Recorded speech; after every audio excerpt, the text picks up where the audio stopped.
You good? Yeah. It's because he's going to gloat for the next 3 hours on all the weapons he's going to have and be able to use. Oh man, I'm so about that too. I'm so angry. We did have a show this week. It's just going to be Nitedemon gloating for like the entire show. We're going to sit back and he's going to give us a detailed reading of all of the things in his vault and saying, if you just would have listened to me, if you just would have held on long enough, Bungie comes around and now you can use all those things you've been hoarding in your vault this whole time. The one thing that impressed me is not too long ago, I finally just got rid of my Godroll ringing nail. I mean, we probably have that roll on other things by now. But the point is I just like the way the gun looks and feels, and I ended up getting rid of it. Yeah, and it's not one of the ones that are coming back either. So bad Panda. No, not yet. Anyway. Yeah, not right now. So suck it, Datto. Oh, did you watch the video Peroty sent for Datto too? He's been going on his apology tour and it's been a lot of fun. I've been really deeply enjoying his just leading all the way into this. So yes, hello, group. My name's Nitedemon, and I'm a hoarder. Hashtag Nitedemon was right. And cue the mute for coughing in 3, 2. Honestly, I've never seen this out of Nitedemon. I'm kind of a fan. Oh, you're in for a treat as he guns you down with his Redrix broadsword, and then quick swaps to his Dustrock blues. Exactly. Welcome to Two Titans and a Hunter, a Destiny 2 podcast. Dedicated in bringing you all the latest information, news, and opinions. This is the best show for new and veteran Guardians alike, where we share tips, tricks, and tools to help you succeed and enjoy playing even more. So with all that said, let me hand you over to your hosts, the Triumph Hunting Titan Nitedemon, the pink-panted pansy Peroty, and your Hunter Master Ranger, Mr. No One Respawns in Real Life! Oh dear. So yeah, welcome to the show this week. We have another airport respawn this week. Are you not in the airport? You sound like you're in the airport. Which airport are you traveling to? I'm eating breakfast right now. Oh, okay. Which hotel? Give him a shout out. I'm at a hotel that starts with an H, really popular, big chain. Is it the Haunted Mansion? Definitely. Yes. Are you back on the East Coast this week? Or are you back on? Or are you still like 3 hours ahead of us? Now? In Minnesota. I can see the Mall of America from where I'm at. Ooh, you hear that, chat? Go and get him. He's in the Haunted Mansion in Minnesota. There's many of them. So it's only 7 a.m. where you are? 8. 8? Okay. Not too bad. Not nearly as bad. And Peroty, where are you today? Are you at home in the office? Same place I am every day, Pinky. Oh. Try to take over the world. No, I'm going to take over the world with my many weapons, my 48 items. 48 items, Datto, I have managed to keep. Ha! Yeah, but when does that come into effect? When do they actually with the final shape, yeah. Well, they're in my vault now. Right now, but you can't use them yet. I mean, you can use them, but they won't be at light yet. Yeah, I mean, you can. You can use them. Just final shape, they'll be even more powerful. Now, I have got a quick question, Bungie. Does this also include old armor? Because I'm asking for a friend that's got maybe a few pieces of old armor that are floating around that shouldn't maybe be there, but they are there, and I've kept. So are these going to be infusible, and can I still use them kind of thing? What armor has been sunset? The armor one, are we at 2.0 armor? So it'd be 1.0, or are we at 3.0 armor? It'd be 2.0. Before they reworked all of the armor for all the stuff it has now. You can't put any of the mods into it, but it still exists. Yeah, they dismantled my or they sunset the armor mods that you could put into them. That I had quite a few for when something like this actually happened and it all came back. but they kind of deprecated those over time and didn't tell anybody. I think Cheese Forever was the only one that made a video on it saying that they ruthlessly took them away from you, took ripped them them away. out of your cold, waiting hands. Yeah, so I mean, I've still got a Notorious Reaper set for my Titan. So in case it ever came back that I could use it in Gambit and be Notorious, I could still be Notorious in Gambit now. So if you type the is:sunset into dim, is it Yes. only 48 items that come up? Yes. Or is the number higher? No, it's 48 items, but that does include 1, 2, 3 helmets, two gauntlets, 2 chest pieces, two how two many boots. chicken helmets? No, not 2 boots and 1, 2, 4 Warlock bonds, but they were all the Iron Banner ones. So I just out of because there's no point in actually keeping Warlock bonds apart from the 1 or 2 that you kind of need. But the Timur's Iron Bond, they did so many different versions of it. I've got 3 versions of it that I've kept. So I had one from, when was this? I can't remember when that was actually. The win's not important.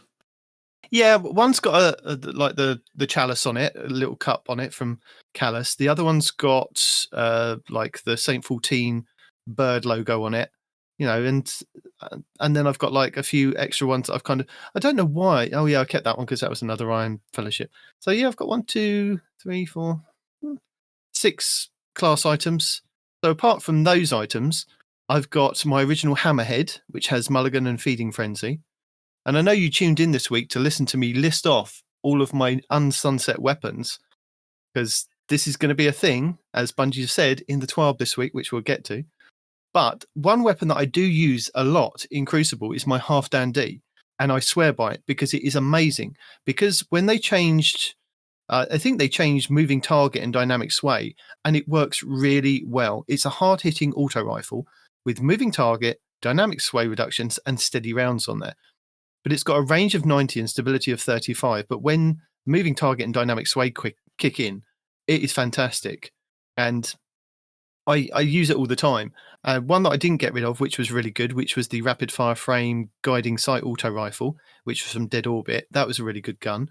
I've kept that. I've got 2 Better Devils. One's got timed payload and rangefinder. The other one's got explosive payload and rangefinder. I've also got Nitedemon. Hold on just a second. I know Peroty said that this week's show is just going to be you listing all the stuff that you got, right? Yeah, but that's it. We're just going to sit back and listen. I don't actually want that to be a thing, okay? But there's a question I do want to ask you, mainly because I think it defies physics, okay?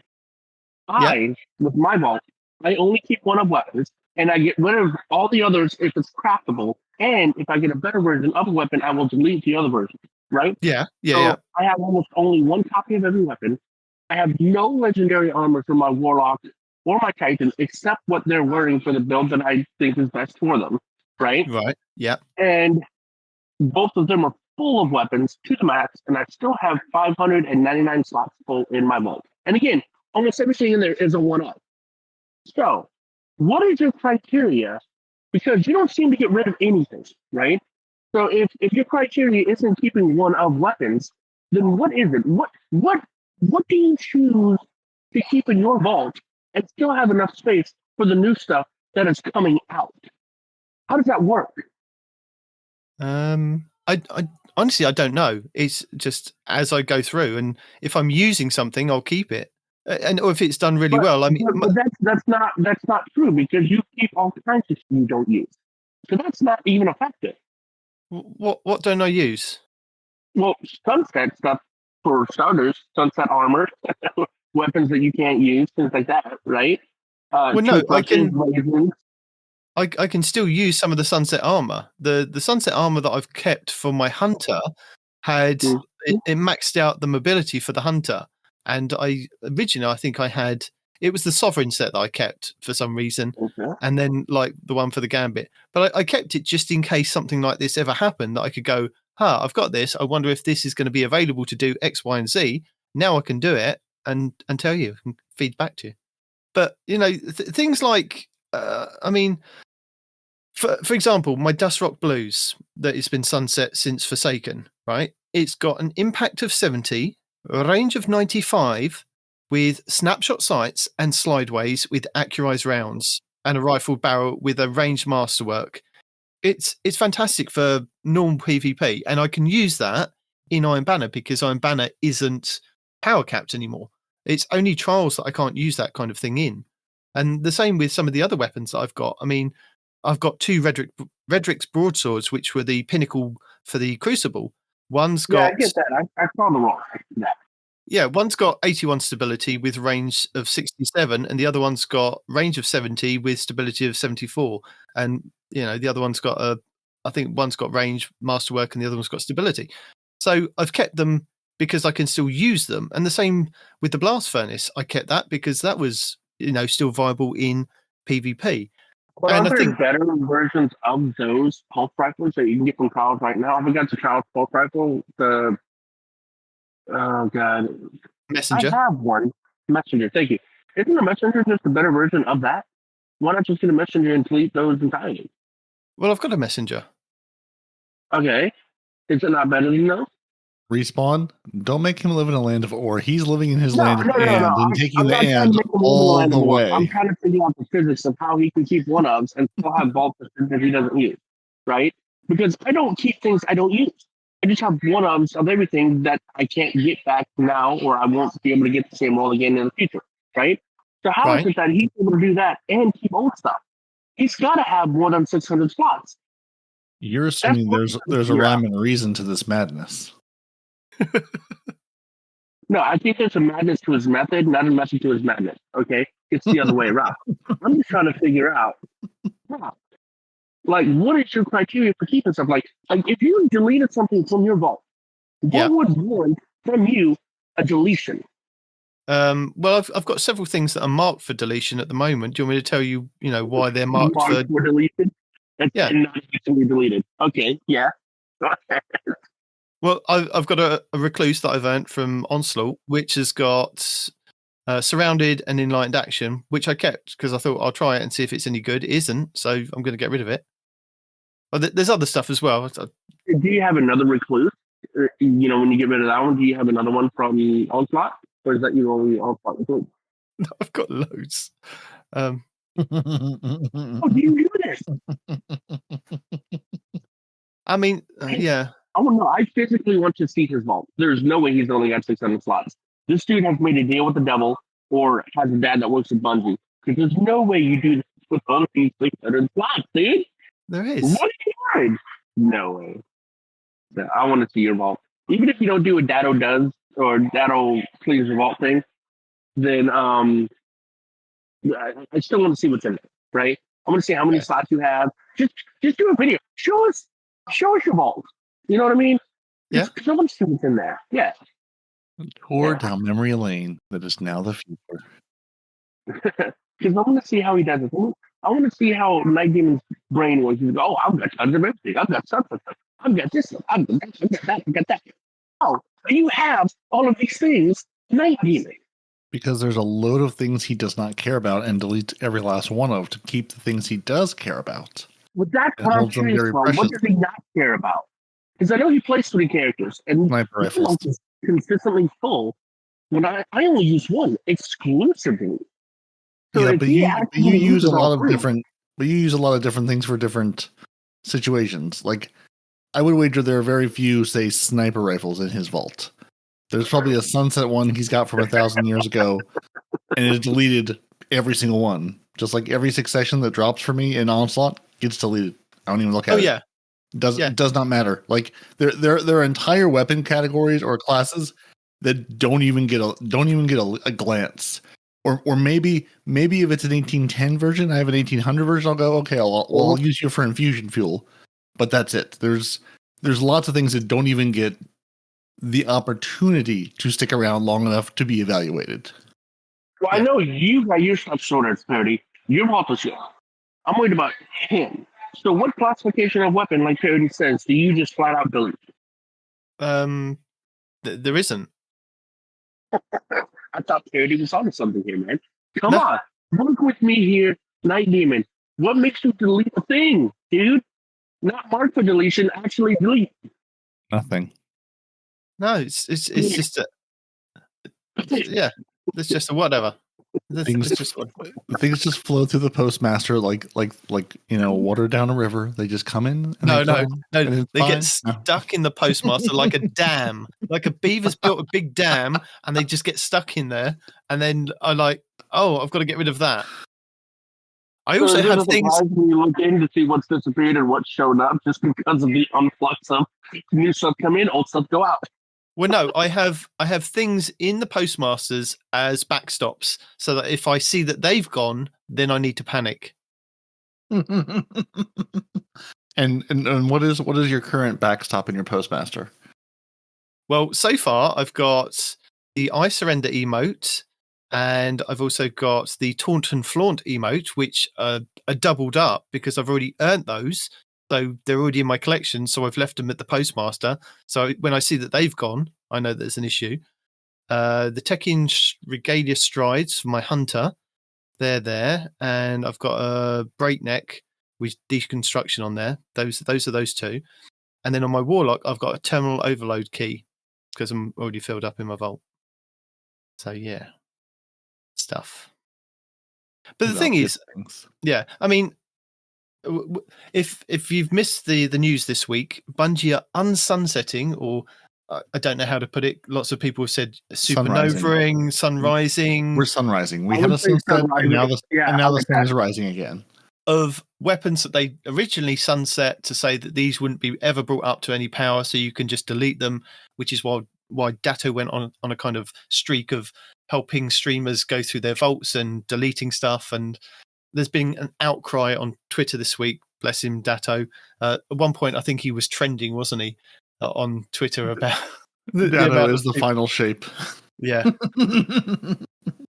But he didn't know, did he, that Bungie were going to go back on it? And the only reason they've had to go back on sunsetting gear is because of one of their new processes they've put into the final shape for getting Guardians kind of being able to play together, with bringing everybody up to a kind of power level to go into different activities, which we'll kind of cover in the TWAB. So yeah, there's going to be an unsunsetting of weapons. So if you have, like me, been a hoarder for all these years and gone, I'm holding on to these and I'm going to play in regular Crucible. I'm not even going to bother in PvE, just going to use it in regular Crucible. And now Iron Banner, because Iron Banner doesn't matter. I, pull these weapons out every now and then, and they are fun for me to play. And I've seen a lot of backwards and forwards over this about people complaining that, they had to delete these things. And Bungie have come out and said, don't worry, because most of the weapons that have kind of been sunset, they will come back at some point. And they will be enhanced. There will be better versions of what they originally were. We've seen that already with the Recluse. We've seen that with the Mountaintop, the Blast Furnace that's coming up this coming week.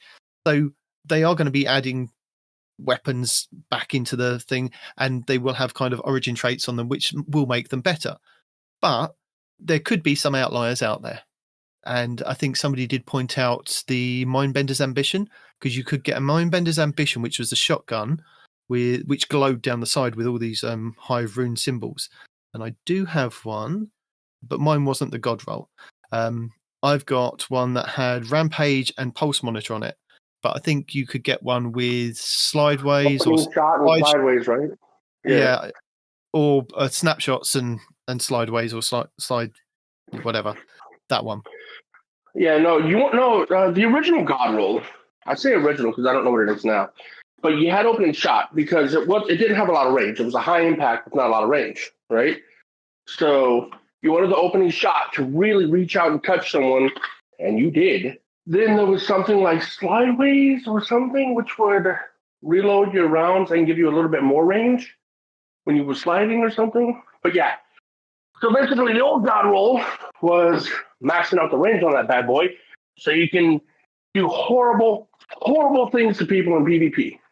Yeah. There may be things like that are outliers, but they are going to be so few and far between, because the amount of people that have gone through the vaults and cleared house because there's a better weapon or a better version of that weapon, or possibly a better version of that weapon kind of coming.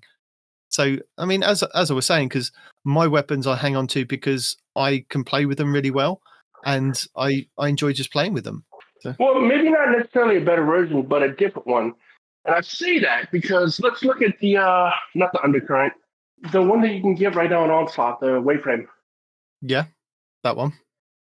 Forbearance. Thank you, forbearance. Right? My next raid weapon I've earned without raiding a single time. Yes. Mm-hmm. You a lot of people out by saying that. I know. Noble. Noble knows who he is. Yeah. But yeah, so that as a great example, right? Now there's a god roll you get from the raid, which I have. I've crafted the god roll, right? Yeah. And it's phenomenal. This version of it already has like 9,000 kills. And I just recreated this around the time of the when you can meld the weapons to do crazy shenanigans, right? Yeah. So since then, it's already got 9,000 kills. It's amazing. And there's another one just like it you can get from Onslaught. Is it better? No. Is it worse? Also no. But it is different, and I'll tell you why. Because this one will heal you on a kill, right? The raid one. The one you get from Onslaught is really, really good for ability spamming, right? So you can get the same roll, but instead of healing you a little bit, which it does, it'll now just like spam your abilities, right? So you get like what? Melee if you're on a light and grenade if you're on a dark, or the other way around, whatever it is. With that one, you get multi-kills super easy with it, by the way, at least until they nerf chain reaction, which is coming. Sorry, guys. But yeah, instead of healing, you just get ability spams with it. So it's really, really good, but in a different way, right? But it's not better or worse than our existing version, right? So when the new ones come out, like for example, I just said my ringing nail, I lost that, and I'm kind of sad about it, even though there's probably better versions of that gun in the game right now. Different, not of that gun, but better versions of that archetype that is solar, whatever. You know what I mean, right? Yeah. A better ringing nail that's not a ringing nail. But I like the way it felt. I like the way it looked, and I love the Black Armory sights. I mean, it's low profile, but they're beautiful sights on the weapons, right?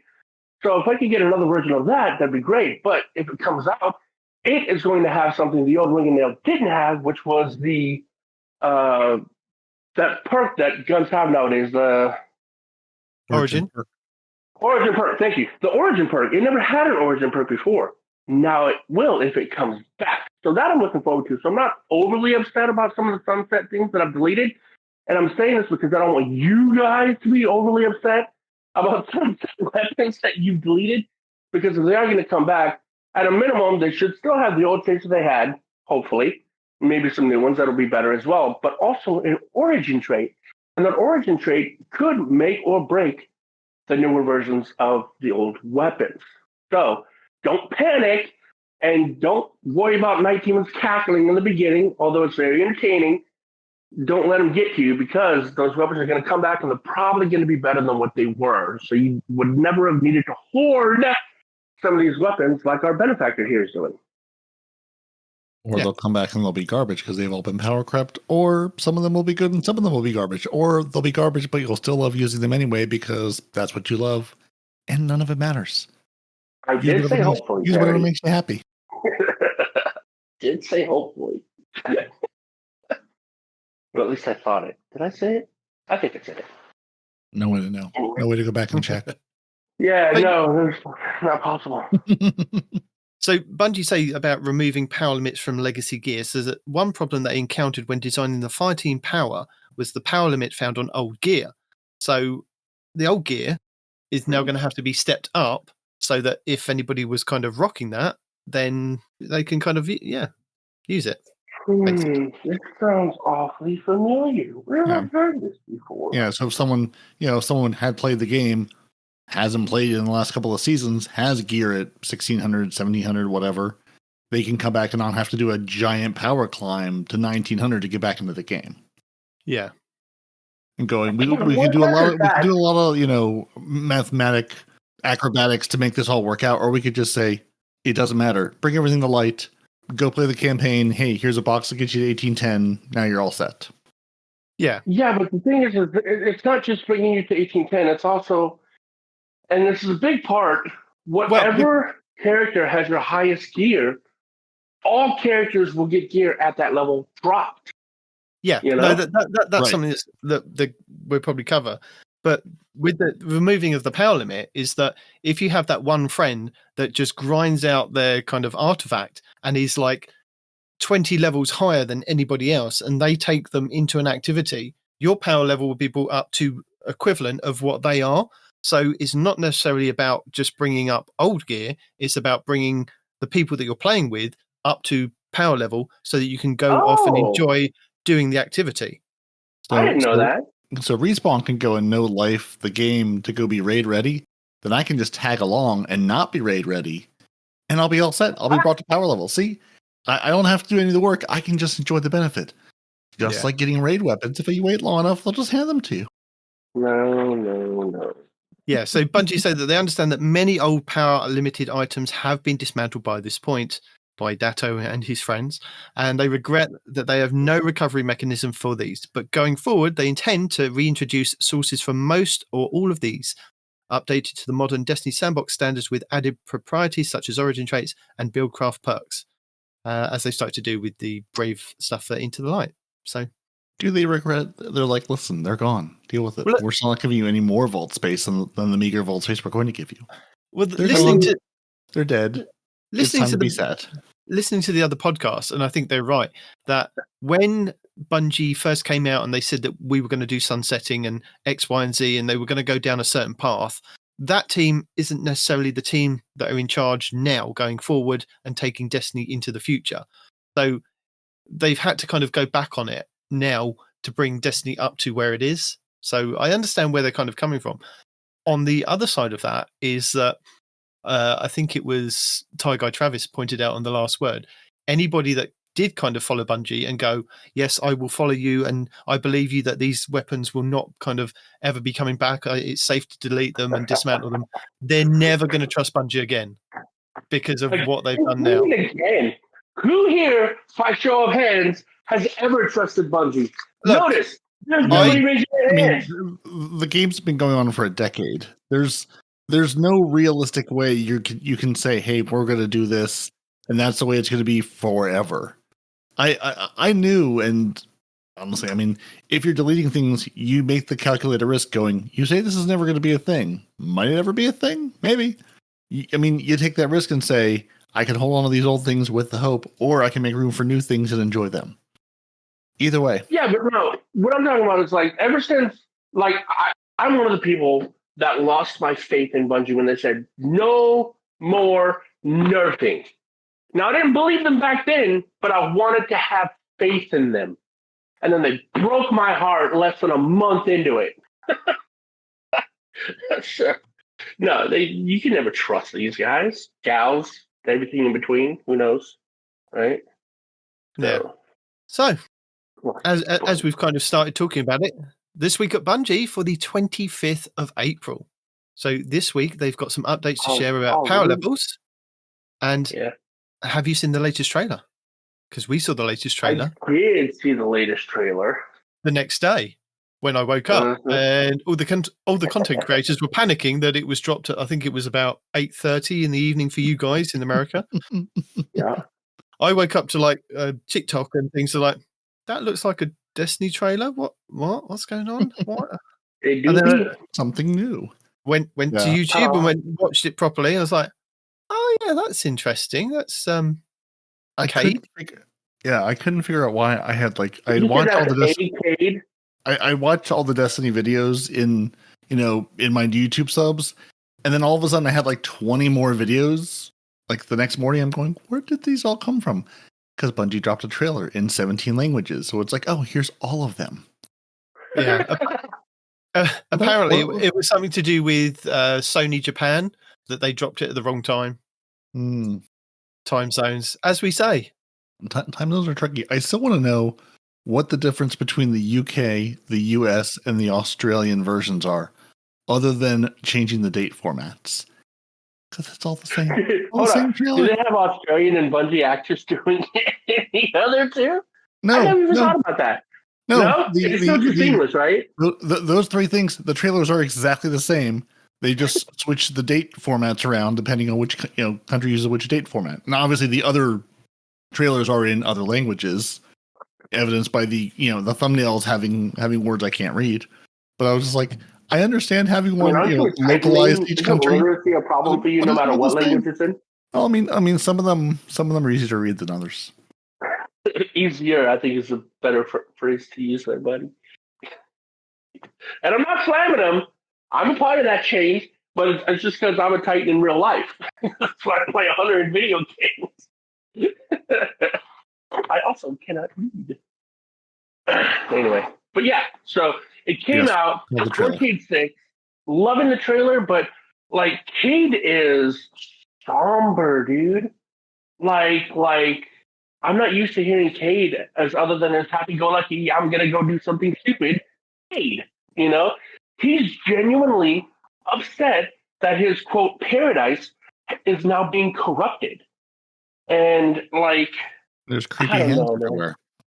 Well, not just creepy hands, but he, like, the way he talks, you can tell he was genuinely confused the way he was. Because he looks to us and he goes, I'm a traveler, aren't I? Right? Because he didn't know. He just woke up in what he thought was a paradise. And now he's trying to come to the realization once he sees us that, wait, where am I? You know, am I in the traveler? Am I part of the light now, kind of thing? That's what I was feeling from him. And I'm not sure how to take that because we all love Cade because Cade is Cade. But if they're going to change Cade from who he is to this somber Cade, although I understand why he's somber, I'm not quite sure how we're going to take the new tone of Cade. Well, I think, you know, and I know I'm making a big deal out of this, but I like Cade, so, you know. I think because he's tied to the Traveler, it sounds like he's being changed with the Traveler. So when the Witness has kind of entered and is now kind of flipping things on it, you know, upside down and changing things and phasing things in and out of existence, it sounds towards the end of the trailer, it sounds like Cade is kind of being affected by this and may slowly kind of be phased out of existence by the end of the trailer, by the end of the, you know, the game. Or he's the reason we get Prismatic. Maybe him being bathed in the light showed him that you're not limited to one or the other. You can use the light in new and interesting ways. Maybe that's how it's changing him, and he teaches us? Question mark. Because like when you look at the trailer, the planet, like the whole environment gets like this prismatic sheen on it. I don't know if you guys noticed that, but like I mean, it's not you don't look at them and they're prismatic, but it's like a wave of prismatic. Yeah, goes over everything. You know what I mean? Thing is with Cade, you've got to remember is that he died before we even got part of the dark subclasses, so he doesn't know any of that part of it. He's only bathed in the light. I would have seen the voice lines when he's like, "What the hell was that?" Like when you strand or stasis, the kid's like, "Sorry, what?" That would be awesome. I want to see that. I wanted to give him the voice lines because of that. So yeah, if you want to check out the Journey into the Traveler trailer, we will link that in the show notes. And it's very interesting. Shows some enemies, shows a lot of the inside of the Traveler with various different things and lots of hands all over the place. So and the new weapon archetypes. I love how the lonely Cades, lots of things. Yeah, and if you notice, it's not just the ace on the weapons. They also have, I've noticed, a heart on some of the weapons. So he's not just using the ace for his, because obviously he's going to be a vendor, I think, right? Because I mean, look at all the suit-related weapons that were in the trailer. You have the hearts, you have spades. I think I saw a club in there somewhere, right? So he's going to be a vendor for us, which I think a lot of people knew. And yeah, so we're going to get a whole new set of weapons that are specifically in Cade's kind of casino design. And I really look forward to that too. Or it's going to be a card game. Final shape of the card game. You'll be sitting down. It's going to be basically. You've heard of Marvel Snap. This is Cade Snap. We're going to sit down and play card games against the new boss types. The Harbinger, amazing card player. No, okay.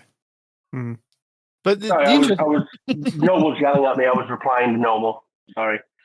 The interesting thing about in the trailer is that we get to see Savathun and we get to see Keitel as well as I think is it Eramis as well, who's the Mithrax. So yeah, interesting. And then Bungie dropped a couple more trailers this week going over our enemies that we're going to be going up against. So there are 4 trailers, and in the TWAB this week we have the Harbinger and the Weaver, the Dread Husk, and the Dread Grim. And then what was they did say they were going to drop a 4th one the next day, but I haven't caught that one yet. Have you guys seen that one? thought they dropped one ahead of time, but I don't remember. Yeah. Anyway, just quick, like 20-second video going over what they look like and how they're going to kill you over and over again, and how you can't escape them. I saw somebody that was using Strand to suspend people. I don't want an enemy to suspend me. We already have one that suppresses. I'm not a fan of that. I don't want to suspend me. And then, to top off this week, we have many more wallpapers from Bungie going over the clips from the video. So if you wanted some of those pictures on your desktop or your mobile, they've put them in the TWAB. So with Final Shape, we are getting a change to how power works with Fireteam Power. And they did announce this back in the Destiny 2 showcase in 2023, but they're going to go over it a bit more in the TWAB this week. So revisiting their power system, and they've overhauled the UI to make power more intuitive and approachable more than ever. And you'll find a whole bunch of changes detailed below, all made with the following goals in mind. So power offers a meaningful progression that rewards players with a real sense of getting stronger. Destiny 2 is a game that you can always play with your friends, regardless of your power level. Lower the barrier to entry for Destiny 2's story content. Power should be intuitive and understandable, both for experienced and new players alike. So they're the goals. And in the Final Shape, playing with friends is going to be even easier, no matter if you've played every day or if you haven't played in years. So yeah, get your friends back in the game, basically. The player with the highest power level in the fire team will become the power leader, and all other players in the fire team will be brought up to 5 power below the power leader, if their power isn't already higher. The fire team power only affects activity difficulty, and your unadjusted power level will still determine the power of your rewards. So being a power leader will also give you a boost to any commendations earned at the daily activity. And they do go over it with like pictures from the Nightfall. And something to note from this is that with the change of power also comes a change of what we're now going to be calling different tiers of activities. So further down, they go over the difficulty tiers. So standard, the activity cap is going to be 1945, and that is going to be for Vanguard Ops, seasonal activities, exotic missions, raids, and dungeons. Then we had advanced, which is previously hero, which is 1995, and that's going to be for Nightfalls. Expert, which was previously legend, is 2005, and that's Nightfalls, Lost Sectors, seasonal activities, and exotic missions. Master, which is 210, which is Nightfalls, Lost Sectors, raids, and dungeons. Grandmasters, Grandmaster, which is 2020, which is Nightfalls, and then contest mode is its own thing, 1965, and that is raid during the first 48 hours, and that's just limited to that. So it's funny seeing contest mode is like the lowest thing on the list, only because we haven't gotten to everything else yet. Well, yeah, I mean, they've got the different tiers. So, you know, you're still going to have your Grandmaster, you're still going to have your Master, you can have Expert and Advanced and Standard for your Nightfalls. And Lost Sectors, you're going to have Expert, which was previously Legend, and then Master, Lost Sectors again. I don't know why we've changed the names of it, because I thought the whole idea of making it simpler for people to understand Destiny just now that they've just said is making, like, for people coming back into the game, and you've got an experienced player that's explaining stuff to you, they go, oh, you know, Legend and Master Lost Sectors. Oh no, it's not Legend anymore. It's now called Expert because they've decided to change it. It's like, why are we changing the names of them? Just keep them the same. It doesn't matter whether we call them Hero or Legend or Master or Grandmaster. Why are we keeping Master and Grandmaster? Why don't we just throw those two out as well? Why don't we just go over the top achiever and super, you know, streamer or something? It's like, why are we changing the names?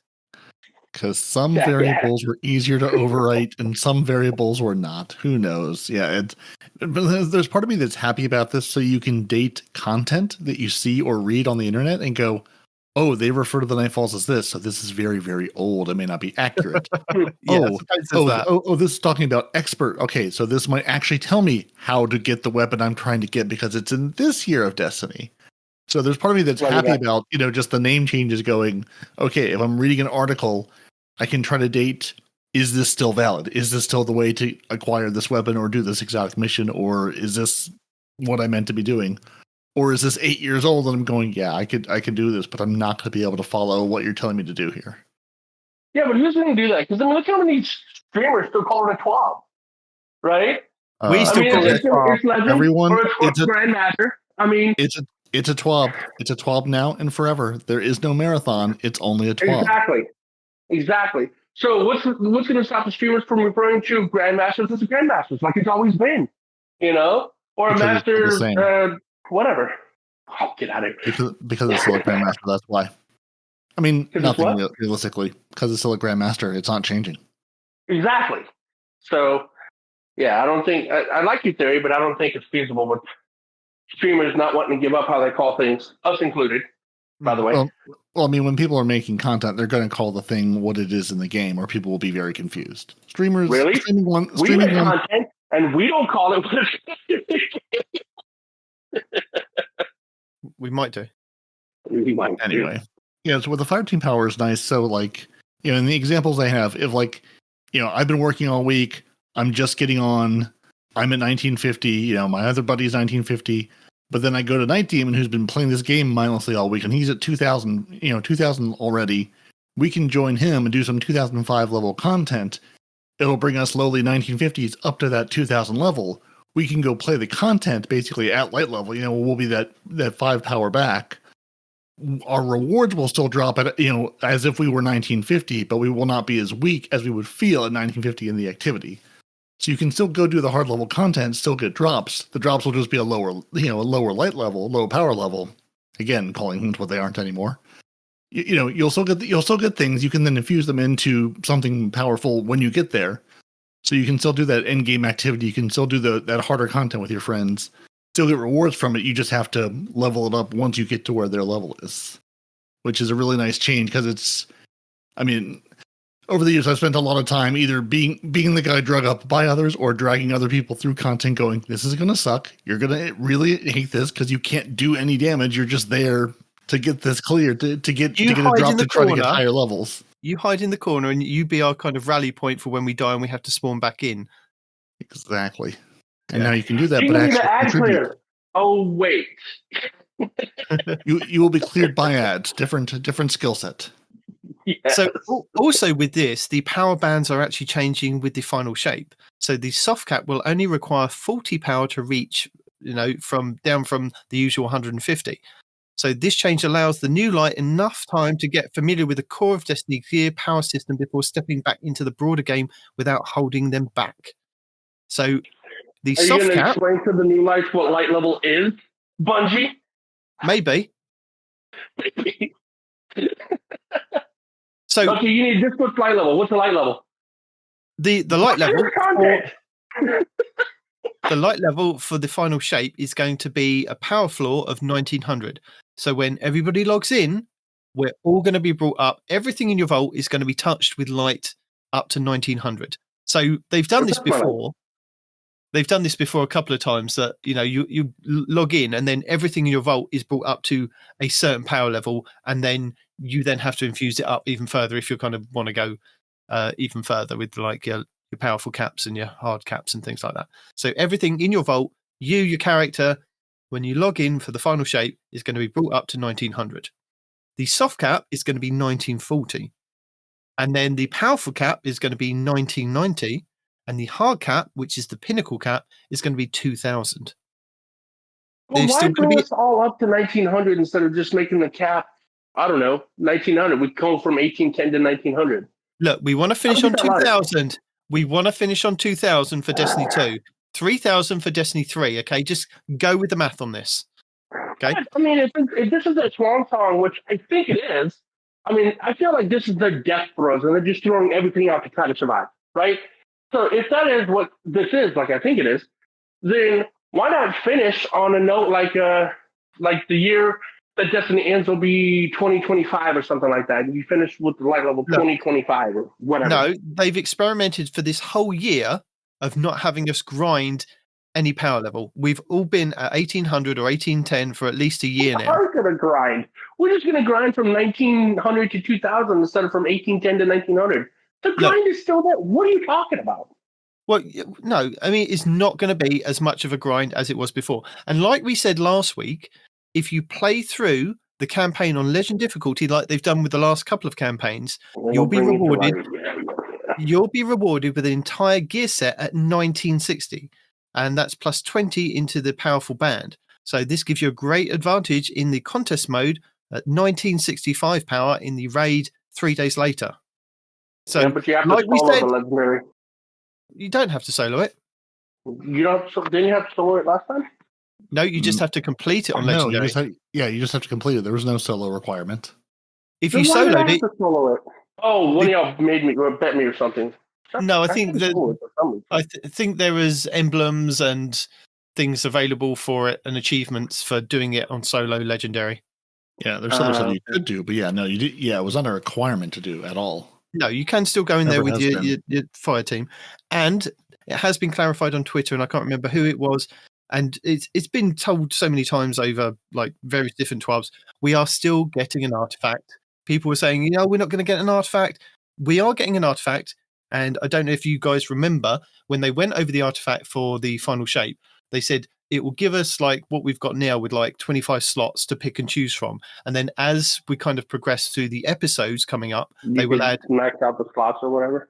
No, they'll add 5 more lines or something, 5 more mods to it that you can then kind of and keep adding to it so that you can add more. There'll be different mods added to it as we go along for the year.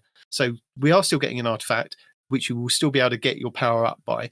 But I think they do go on further on at some point to say that it's going to be harder to kind of grind out the power level in your artifact.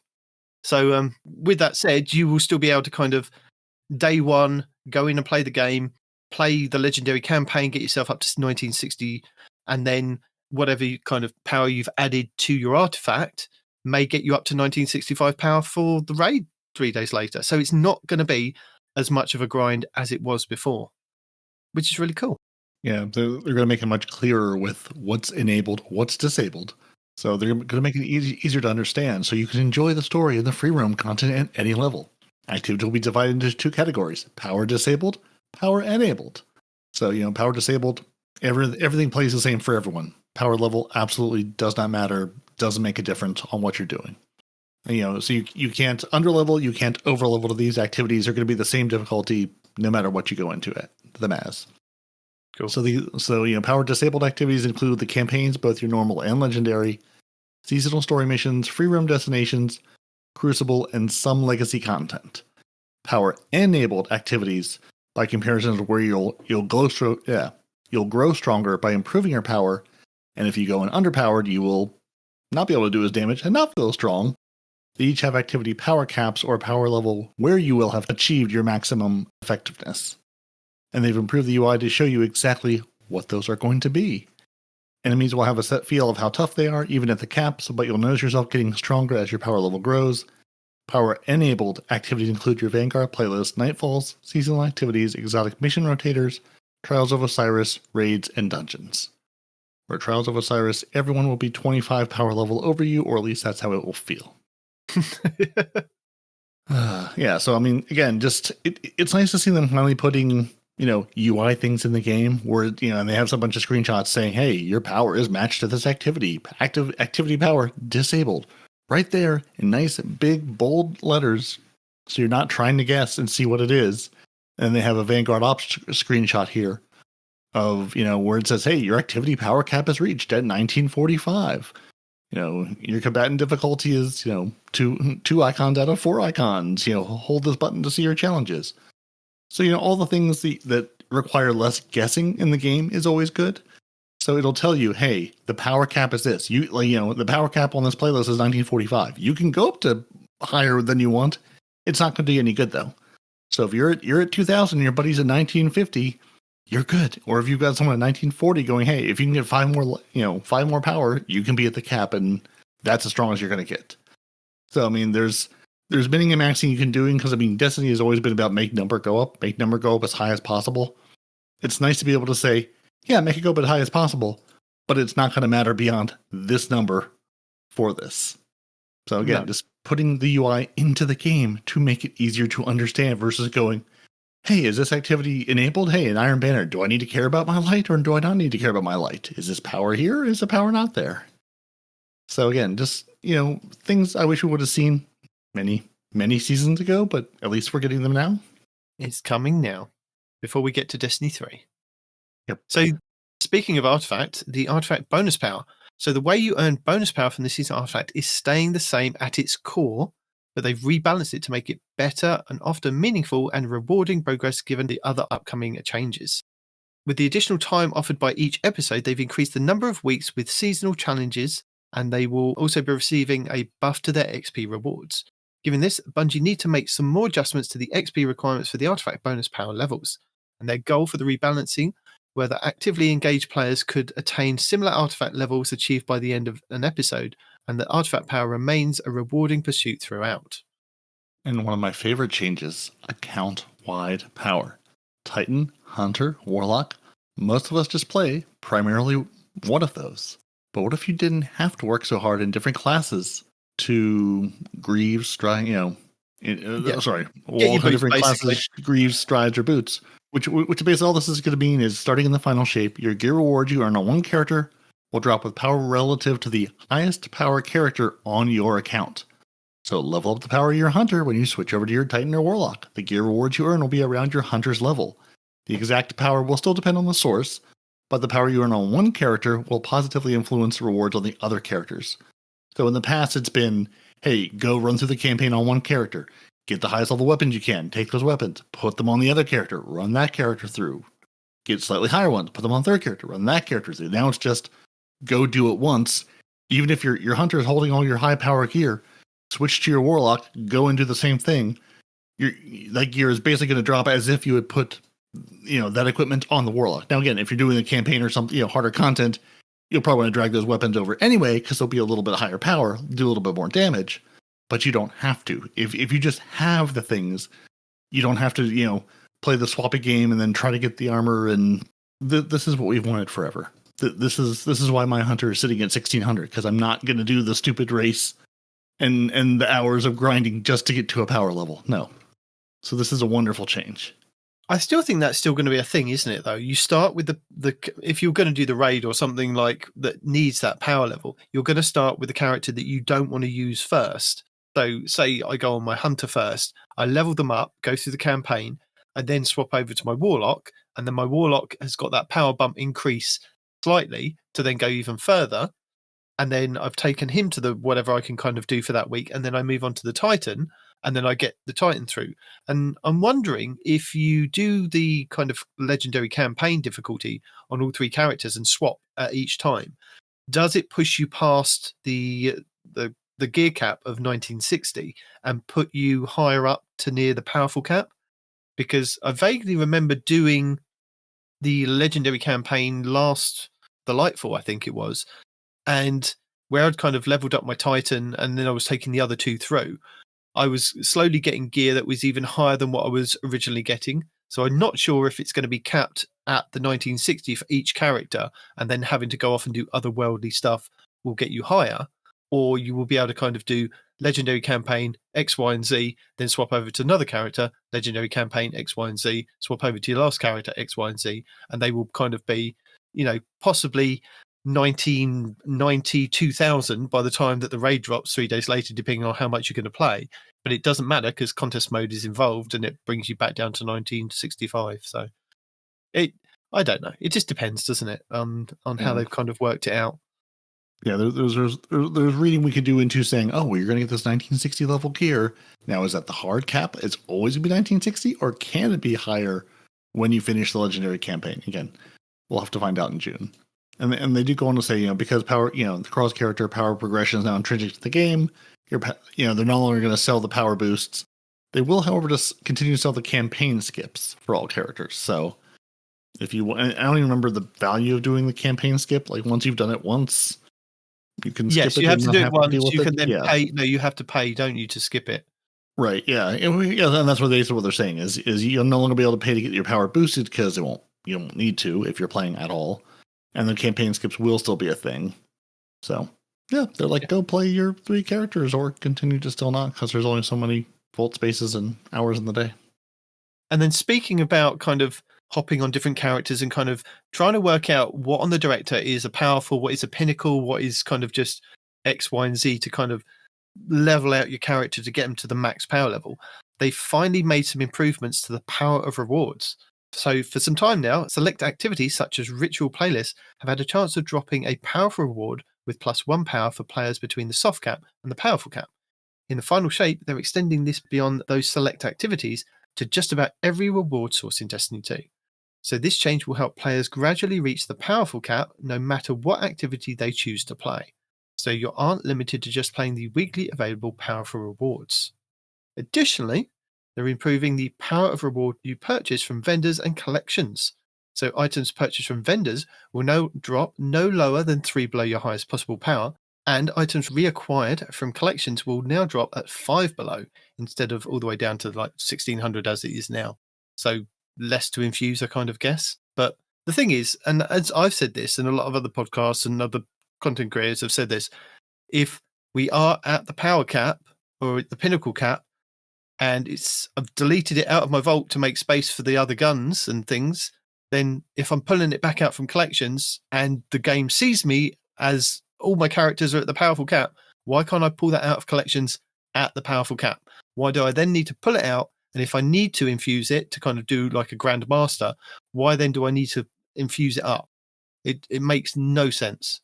But hey ho, I'm not in charge of that. They are. Maybe in the finalist shape we'll get that changed.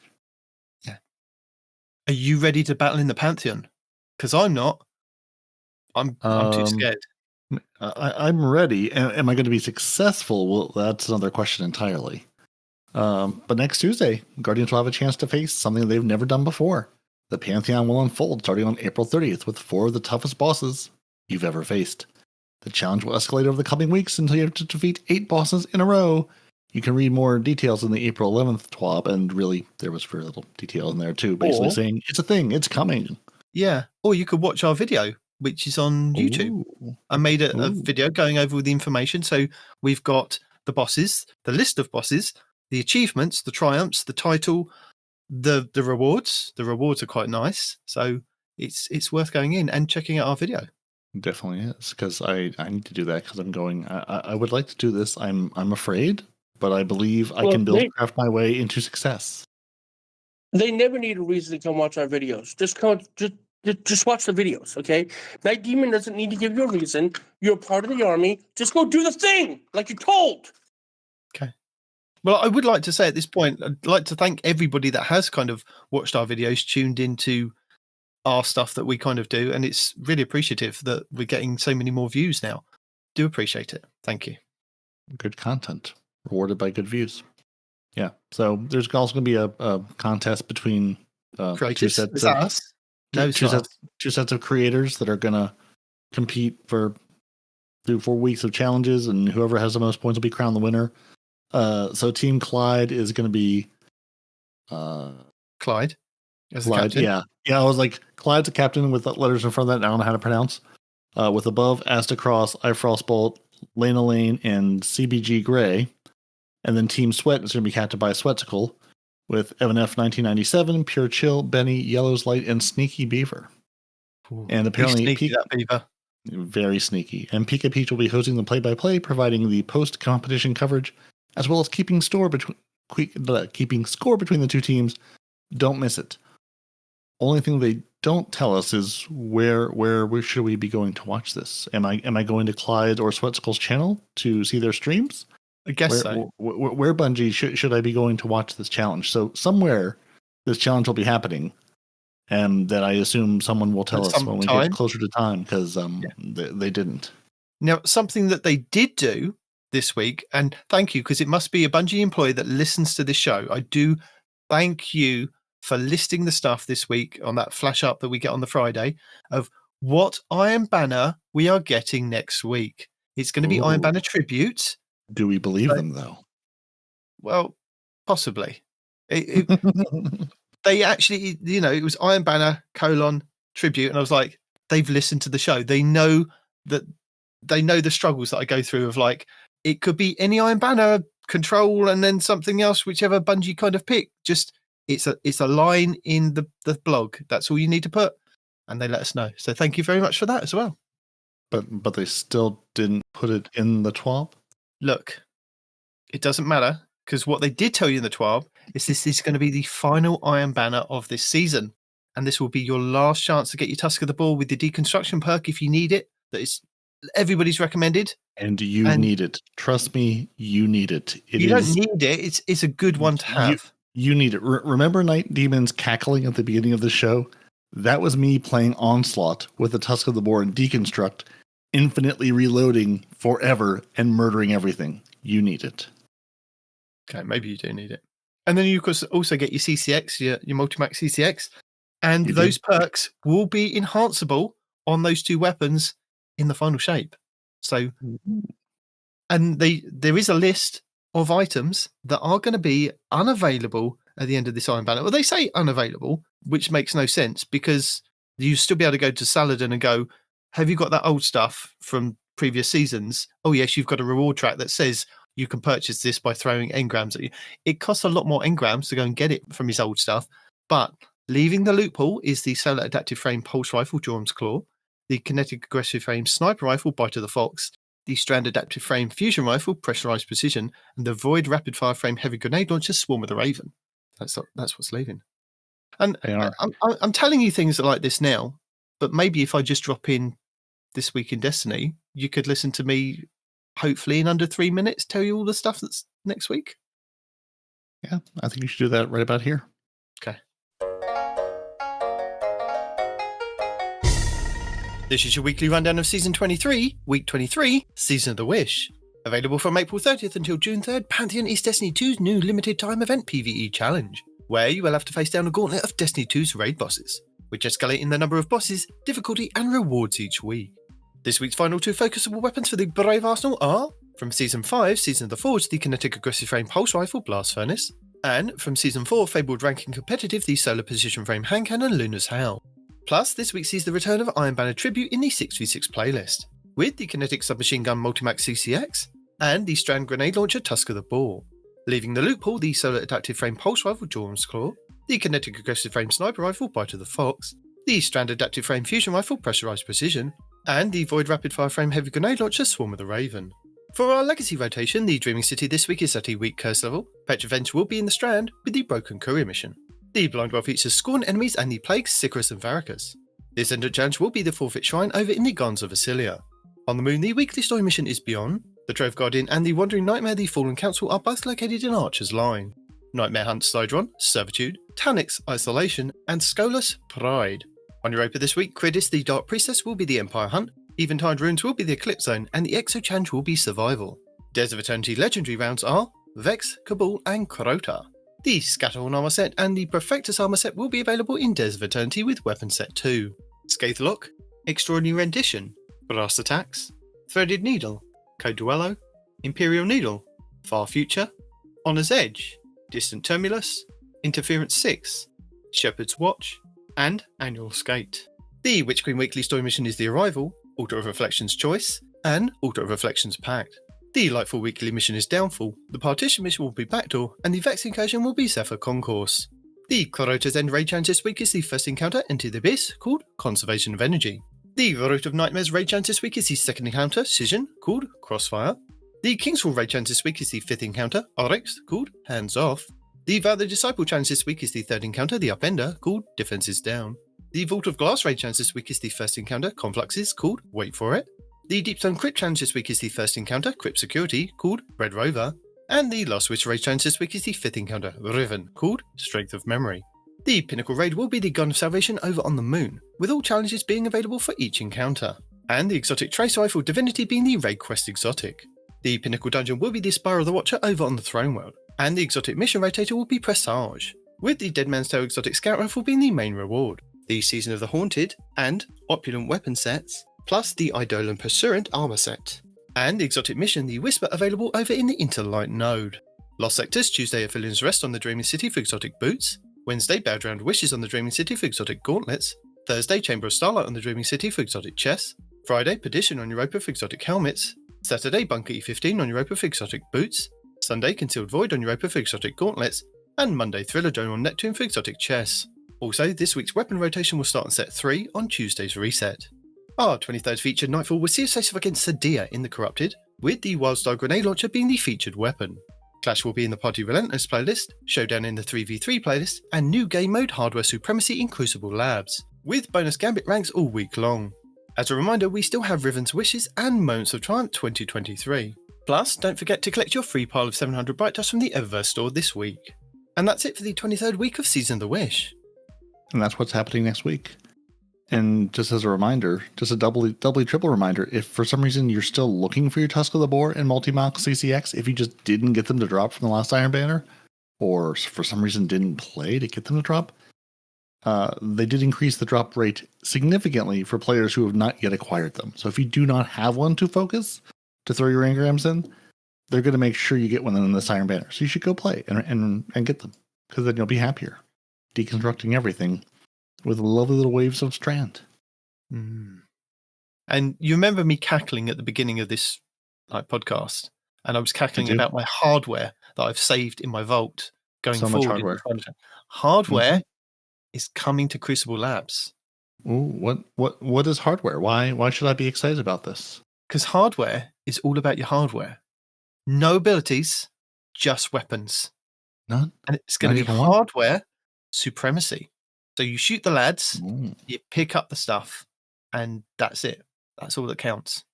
So Hold on. shoot the lads with the hardware. Collect the hardware they drop. Yeah. So it's all about hardware. Just say what I think you done said. I did just done done. And confirm. Yes. What? So finally, there's a gun-only mode in Destiny. Yes. Yeah. Next week is one of the most stacked weeks for Destiny content. There's nowhere to hide respawn. There's nowhere to dodge away from. You have to stand and fight now. We've got hardware, which is the new game mode coming in Crucible Labs for next week. They do say that heavy ammo crates and special crates will be available to be picked up in the game. So you still that's the kind of rule that's going to be set. But we've got that new game mode. You've got your last Iron Banner. You've got the Pantheon. You've got your last week of your Brave weapons to focus. So you've got your Blast Furnace and your Luna's Howl. We've still got Onslaught. There's just so much stuff next week. And you know what they've put as the reward? Go into Gambit.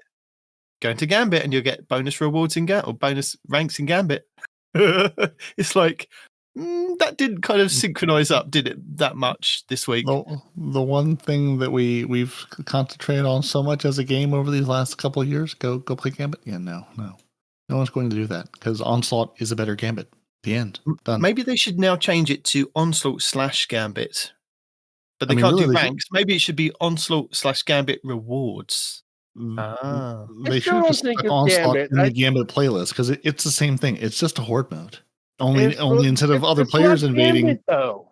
Yeah, but instead of players invading, it's a tormentor invading, or it's two giant fallen knights coming to wreck your face. So I mean, it's basically Gambit just with less PvP. So then, not Gambit. No, it's still Gambit. It's still a man throwing you in there against the forces of evil over and over and over again. I mean, you're picking up motes. It's Gambit. You're picking up balls. Yeah, but you're not dunking them. You're not dunking any motes. You're not doing PvP. It's not Gambit. There is a dunk in there. I have to run with something and dunk it. Yep. You don't have. What do you have to dunk? The spark. The spark. In what? Onslaught. In the yeah. I've never had to dunk a spark in Onslaught. What are you talking about? To open the doors to get to the boss rooms, there's a spark. Oh, gosh damn you! If you've never. Well, Respawn, I can tell you now why you're not having success if you're not going into the boss rooms by picking up the spark.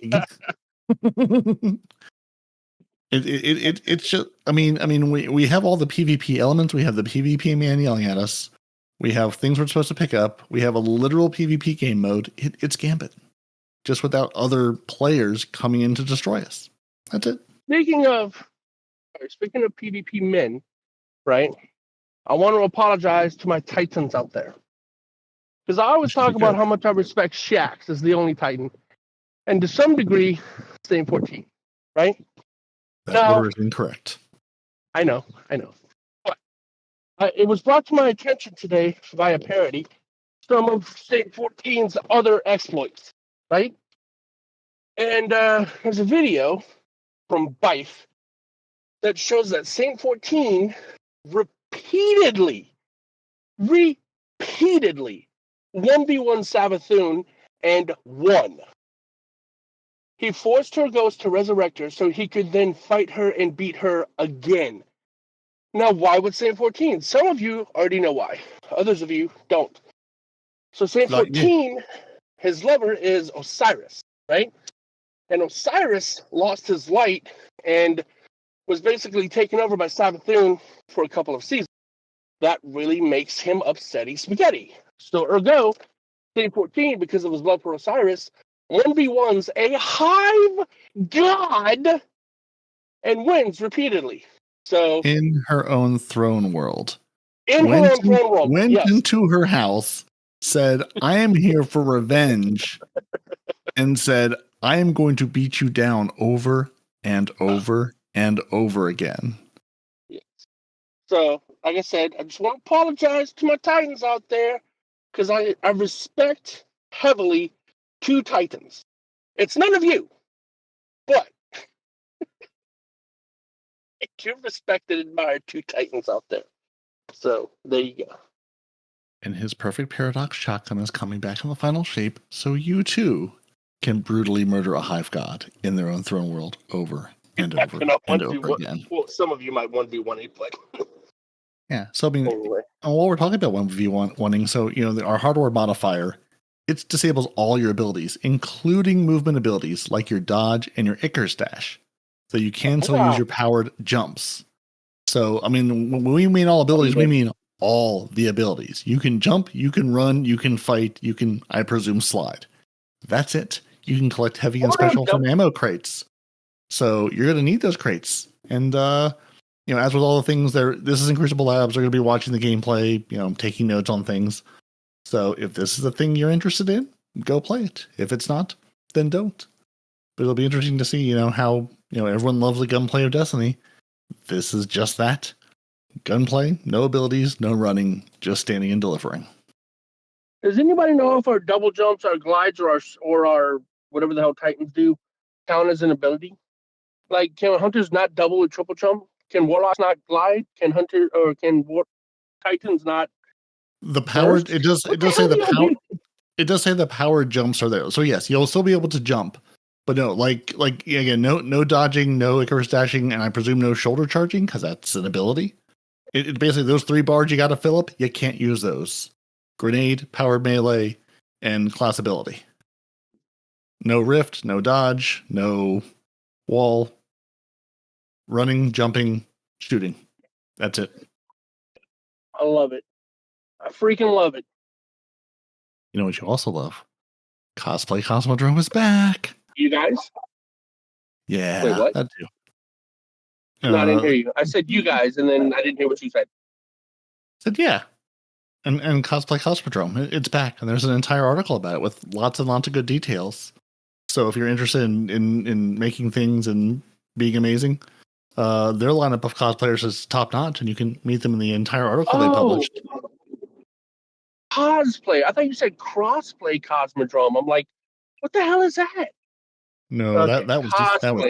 that was years ago. We did that already. Yeah, cosplay Cosmodrome. Yeah, there's an entire article that, if you want to get into it, there it is. There's lovely things. Back in 2022, they did many things. It closes at the end of May, it looks like, May 29th.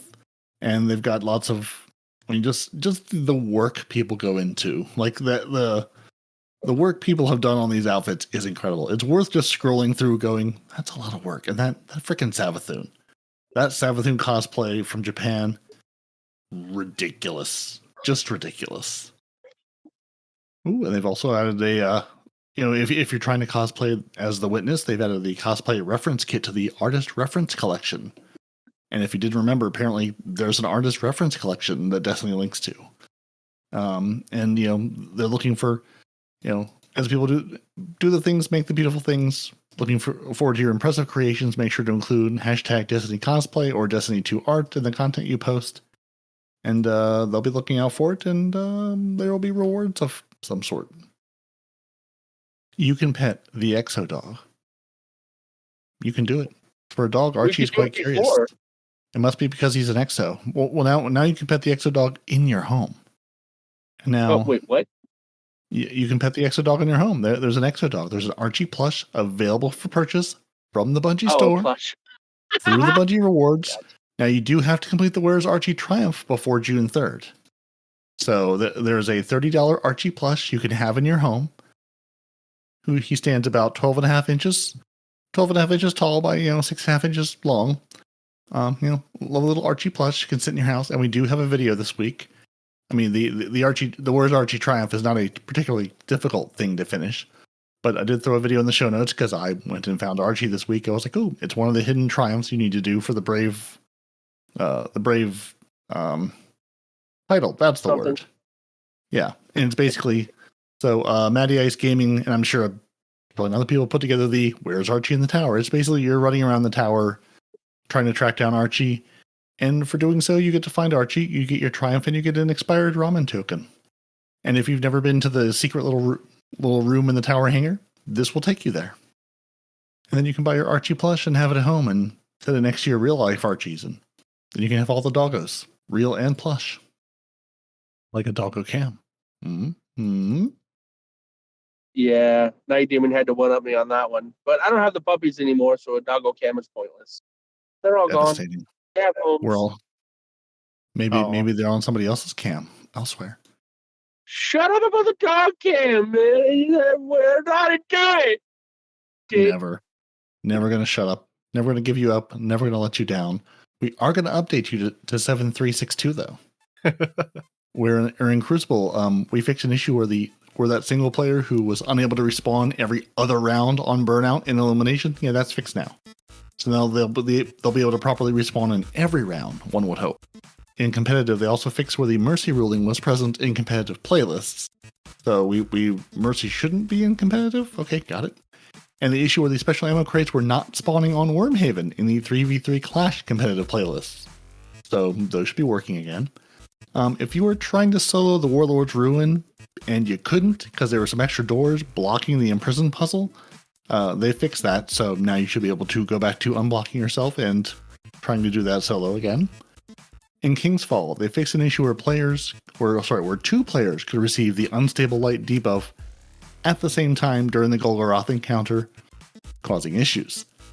In Onslaught, they adjusted basically, this is all the changes to Onslaught we talked about last week. The reward drops are guaranteed after a 50-wave run, and an additional bonus drop upon completion of wave 50 on any difficulty, where the portal out of the pyramid arena would occasionally not spawn, where the activity would end after looting the default chest in wave 50, instead of waiting for all chests to be looted. Players could access unintended parts of the pyramid in the arena boss encounter, though there is still one you can get to, and we have a cheese video for that. Players could duplicate batteries using the class abilities, that's been patched. Fixing a crash caused by environmental objects, and an issue where the repeatable Onslaught bounties would take up 2 quest slots and only allow players to abandon one of them. So that's all the Onslaught changes and fixes. They updated the reticle bounce behavior on the Brave Recluse to more closely match the original Recluse behavior, and fixed an issue where the Gilded Cage ornament was missing spikes on one side of the barrel, where jumping and interacting with the vendor would not display the vendor screen correctly.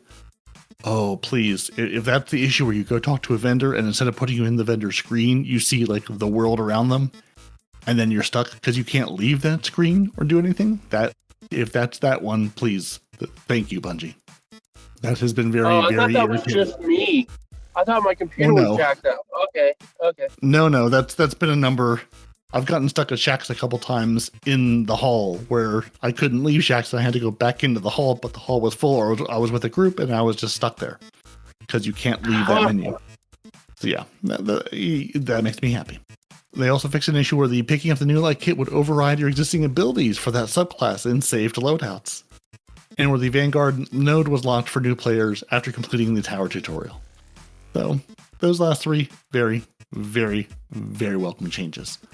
Now, if we could just fix the bug where when your Xbox controller runs out of battery, and you put the new battery in your controller, your Xbox just refuses to believe any controller exists. It's never seen a controller in its life, and you have to hard power reset the Xbox for it to see controllers again. Which is not a Bungie issue, that's an Xbox issue, but it sure would be nice if that was fixed. Anyway, that's what was fixed this week. Player support report, also the new Light Kit update. They're reminding us again in the TWAB, hey, if you pick up the new Light Kit, it's no longer going to overwrite your loadouts. If you continue to encounter this issue, submit a report on the help forum. There are some more known issues, as always. Certain face markings do not appear on Exos when selected. The Midnight Ride quest incorrectly states players need to defeat Guardians using hand cannons. This objective instead can be completed by defeating enemies in raids and dungeons. So just a little bit off there. In Onslaught, players may be teleported back to the incorrect ADU after completing certain phases. Yes. That's not on purpose? No, not on purpose.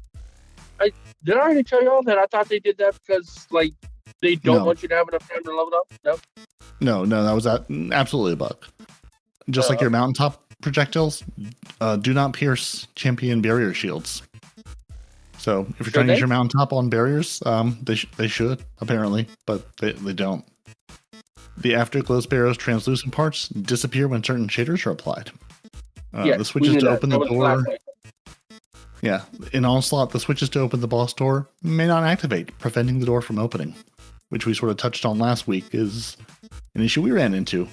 If you shoot the door, sometimes it just says, no, I choose not to acknowledge you.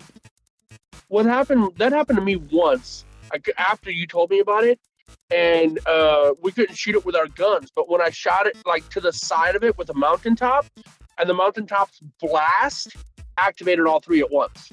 I don't know if that was coincidental or not, but if you do get that bug, weird. Try shooting it with a grenade launcher to see if the detonation activates all three for you. Interesting. So maybe the direct impact, but maybe something explosive, or maybe an explosive round weapon. That part would do it. Maybe. Interesting. Yeah, something worth trying.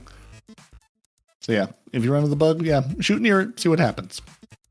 The brave weapons for the Recluse and Hammerhead do not highlight enemies when aiming down sights. They should and will at some point in the future. Onslaught bounties requiring the completion of pathways in Riven's Lair do not count pathways completed in the coil, because those are different. On rare occasions, the spark in Onslaught can be lost. Don't lose your spark guardians. Onslaught turrets can target players'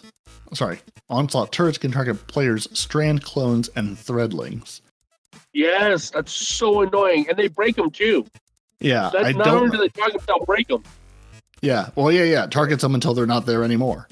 Yeah. I don't remember if we talked about the video, but I saw someone had made a video going, you can use the hunter dodge thing where it makes a strand clone, but the turrets do not care for it and will absolutely target them first. It's absolutely I didn't know about. Yeah. So that's the issues they know about and are going to tell us about, and the things they fixed. And then we have movies, we have artwork, and everyone go play more Onslaught, make Shaxx proud, and earn more weapons. And I suppose you can do that Whisper mission if that's your thing too. Speaking of Onslaught, the Whisper mission. Do we have a video for that? Because apparently I played with some people that didn't know about the shortcut under the stairs. So I do have a video where you can remove the time limit on it. Well, you don't remove the time limit. Once you get to that ogre, yes, you do. Time just stops. And I think that's by design, because the ogre wasn't there in the original, if I remember correctly. You have the three bosses, but not the ogre. Once you reach the ogre, what's that? I don't think it's by design, because otherwise, why have a time limit? The whole point of the original mission was to have a time limit and finish the entire thing, not have a time limit to a certain point and then defeat the entire thing. Either way, it's not really a stop the time glitch like we had in the first one, where if somebody went to orbit or whatever, you could just not have a timer. You still have the timer, but if you get to the ogre, at least for now, the timer just won't matter. So, yeah. But anyway, so Onslaught, Is there more to talk about, or can we start talking about weapons? You can talk about whatever you want. We hit the end of the TWAB. Okay, so the hammerhead. Well, I need help because I've got mixed feelings about the hammerhead because we have a better version of what's considered the God Roll hammerhead in the retrofit escapade right now, right? So, with that being said, I'm hearing a whole lot of people say hammerhead just isn't worth it, and that hurts my heart. And I've seen the videos for the God rolls, but even the God rolls, people are like, well, in PvP, you're not going to need it, even if you have the rampage freaking killing tally roll. You don't have enough ammo. I mean, why are you taking a machine gun into PvP anyway? That was your first mistake. Don't take it to PvP. Well, the Can I just ask you a question? Rockets, what? Can I just ask you a question? What are they comparing it up against, machine gun wise? Well, the retrofit escapade is like a better version of it. People are saying, right? In almost every way. The only thing that makes the hammerhead stick out is the double damage perks. In the rampage killing tally roll, right? But even that, what would you use that for? Onslaught? You don't need it to kill ads, and when a boss pops out, you only have the double buff for like 7 seconds, right? Now you still have the killing tally till you run out of ammo or reload, but then again, you don't have a 100-round magazine, you have a 60-round magazine or 56 or whatever it is, right? So even that's not great because you got to some of those rounds to get the killing tally up to spec, and then you go to town on a boss, right? So even that's not the greatest. So okay, well, what about just straight up DPS, right? Well, the best DPS roll on the hammerhead is done better with the retrofit escapade, even though the retrofit escapade is a higher firing machine gun and people say has less damage per round. The overall DPS would be better than the hammerhead in the same amount of time, right? Against DPS. I don't know why I said that. My bad. Anyway, so yeah, I mean, almost everything that it can do, like single target damage, ad clear, PvP. I mean, in everything that you would potentially use it in, retrofit escapade or something else is better than it. And I'm kind of heartbroken about that. Comparing my old hammerhead, because I haven't got a new one, to the retrofit escapade that I've got that is crafted, the impact is 41 compared to the retrofit's 25. Range of 82 on the hammerhead compared to the 43. Stability of 77 on the hammerhead compared to 56. And it's got better handling on the retrofit at 58. Better reload at 69, but that's only 5 points difference. Aim assist is 90 on the hammerhead compared to 70 on the retrofit. And then you've got the recoil is 75 on the hammerhead, so that's better than the 55 on the retrofit. Magazine is 60 compared to 77. But what you've also got to think about, come final shape, your hammerhead will be able to be enhanced with the enhanced perks, which you may not be able to get those enhanced perks on the retrofit escapade. So hammerheads are still worth it with, I think it was killing tally and something else that you were talking about. And I've heard a lot of other people talk about that. So they find your role that is good, that you want to kind of enhance come the final shape. Yeah, rewind rounds and onslaught. You still haven't answered the question. You just said that you can enhance it, and you said that you haven't answered my question. How is it better than the retrofit escapade? Because it might do more damage per bullet, yes, but the overall DPS will be less than the retrofit. Has better range. This is why I kept mine, because it's very good. Though. The DPS is worse, though. It doesn't matter the range. It does in PvP. If you're using it as a PvP weapon, the range on it is a lot better. Okay. 82 range compared to 43. I can hit you across the map with that one. But didn't one of you just yell at me at why would you use that in PvP? He yelled at you. He knows nothing about it. He didn't keep his original hammerhead like I did. Correct. Because he's over here looking at like a rewind rounds onslaught roll where I just want to have all the bullets and a 95 reload speed when I get that onslaught procced. I can send more bullets to you than you know what to do with, you being anything in this game. I'm not necessarily looking for the best DPS boss. I wonder how that works together. Poorly, because we don't believe in reloading. You first have to empty the magazine's weapon. or the weapons magazine. Strike that. Oh. Yeah. Rewind is when the weapons magazine is empty. So first off, that never happens. We don't believe in that. Well, you only get 10% of the mag back, right? And with a 60-round mag, you only get 6 rounds every. Is it 1 second or 3 seconds? 73 rounds if you put your backup mag in it like a proper hunter or a proper Titan. God. Okay. So 7 rounds per every. What is it? 1 second? When does it proc? Every second or every 3? I'd have to go look. Yeah. I never thought about it because it's just never an issue. Really? You've never had to read? Okay. All right. I'll take your word for it. I don't believe in reloading. 10% every 1.5 seconds. 1.5? Okay. Fair enough. I'm just sad that I can't get Mulligan on it. On my new hammerhead. So, keeping my old one might be worth it. So even if I do miss you at that long range, I get the missing shot returned to the ammo directly to the magazine. Are you sure it doesn't go with Mulligan? The new one doesn't have Mulligan. Yeah. Oh. But I have Mulligan. I'm thinking of the Whisper. You don't. My bad. Yeah, no, not anymore. No. It's all gone, man. It's all gone. Or slap destabilizing rounds on there and just go, I'm going to destabilize you with some desperate measures. I'm going to destabilize you, blow you up, chuck some more grenades your way. It'll all be good fun. Yeah. You can't get the combo roll, though, can you? You can't get destabilizing and...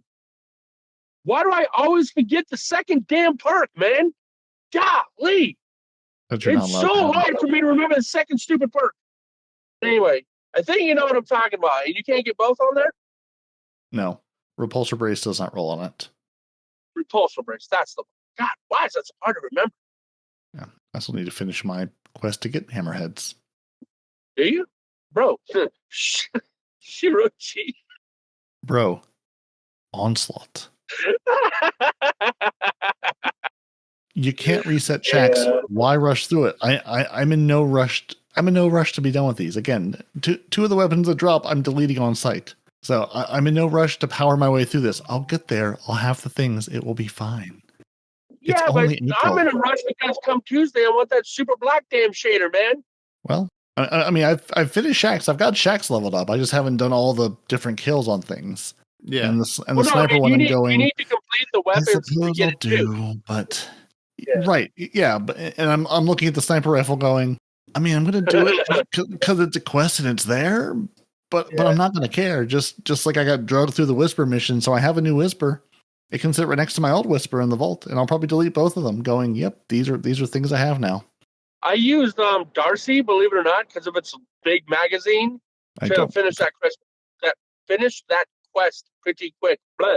Yeah. So little tip there: Shirochi plus Darcy equals quest complete with less pain than you would have to normally do it. Peroty equals. I have 3. Why do I have 3 Whispers?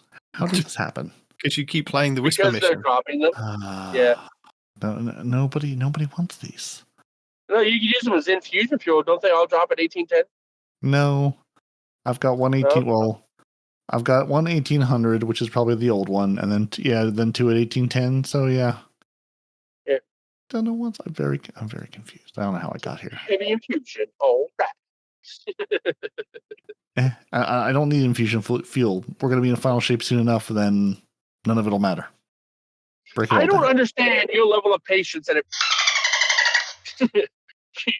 Because I play games now, Peroty. Because I play games for fun. I just want to have a good time with them. I'm not trying to min-max my way and speedrun it all. I just want to sit back, relax, and have a good time.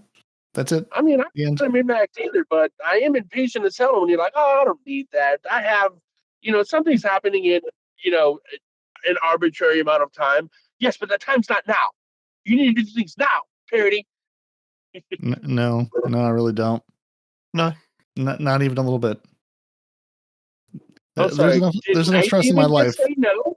There's enough stress in my life. Video games is not that source of stress. This is not what I'm focused on. Video games are how I turn my brain off and murder things. That's why I will at some point look in my vault, type in is sniper rifle into dim, sort by aim assist, and say whichever one has the highest magazine and aim assist, I will take that into like Mothyard's Onslaught or something else, or just go do Altar of Sorrows, which is my Shirochi, and Well, I just can already continue tell to you murder which one's things. got the highest aim assist. It's it's a Sunset Sniper from the raid with Callus. Damn it, that's the one that's got the highest aim assist. I've got a Praedyth's Revenge with a magazine of 5 and an aim assist of 78, so that's pretty good. Is that not Praedyth's Revenge? What is that one? I don't know. The Volta class one. Oh no. I don't think that's the highest. I'm pretty sure the Sunset Callus The highest I assist. have, not the highest. The highest I have. I mean, there's like 6 sniper rifles in my vault, which is surprising enough already. Like I have an Adored sitting here with a little thumbs up going, "Hey, you're good." Yeah, never. Oh, I'm sorry. I've used it 9 times. It has 9 Crucible kills on it. And then you put Head Seeker on that thing, and it increases it by another 7 or 10. So that could be like 80 aim assist for you. There you go. Yeah, there we go. Just sit back and go. I just need to get sniper rifle kills. I did get a Cloud Strike to finally drop, so maybe I'll use that. Never been fired. No, the AoEs don't count. The AoEs don't count because when I was using the Whisper, and you know how the Whisper detonates and the detonates things around it, the detonation kills weren't counting. So I would assume it would be the same for the Cloud Strike. Well, that's disappointing. 1 star. Definitely 1 star. Would not do it again. Don't recommend. I mean, you can try it. I'm not telling you not to. I'm just saying, like, after that first shot, look to see how many you kill to see if it actually does or not. One thing I did hear that is fantastic in Onslaught is the Eyes of Tomorrow. So if you hit 4 targets, you get free ammo refunded straight away, don't you? So people have been using it as a primary weapon. I mean, I don't, but I don't because I haven't got it. But yeah, that's how I'm using. That's how I'm using my Tusk of the Warlock deconstruct, basically. Eyes of really? Yep. I forgot all about that. Oh, don't forget about it. Wonderful. Yeah, I was watching. I think Kami Cakes' video of this morning, and he was just using it like he had primary ammo for it. Going, I can murder everything, rinse and repeat. Damn. And I'm guessing that might also help with the Whisper mission with all those stupid ads that are chasing you and the stupid thralls. Yeah. I'm sorry. I'm just being distracting because I'm looking for a FedEx and I can't really focus. Well, I do have a late breaking update. Ooh. That due to the news of the latest TWAB, Pan's Vault Cleaning Service is having a going out of business sale, a fire sale, if you will, and will clean your vault of sunset and useless weapons and your armor for a very, very low price. That man and his friend Datto are not coming anywhere near my vault. My vault is locked. It's under 24-hour surveillance and security until we hit the final shape. Nobody is coming anywhere near it. Do you have exploding thralls guarding your vaults? Yes. Mm-hmm. So what that means is get near the vault and let the thralls do the work for me. I hope the vault you have is better than the vaults we have in Destiny 2, because all of those have been raided many, many times. Indeed. Don't build it out of glass. Don't sit it there in the Lightfall campaign. It's not very safe. Now, if you hid yourself near the Veil, nobody would ever find it because that place doesn't exist. Do we have a Respawn's Report roundup this week? We do. Oh.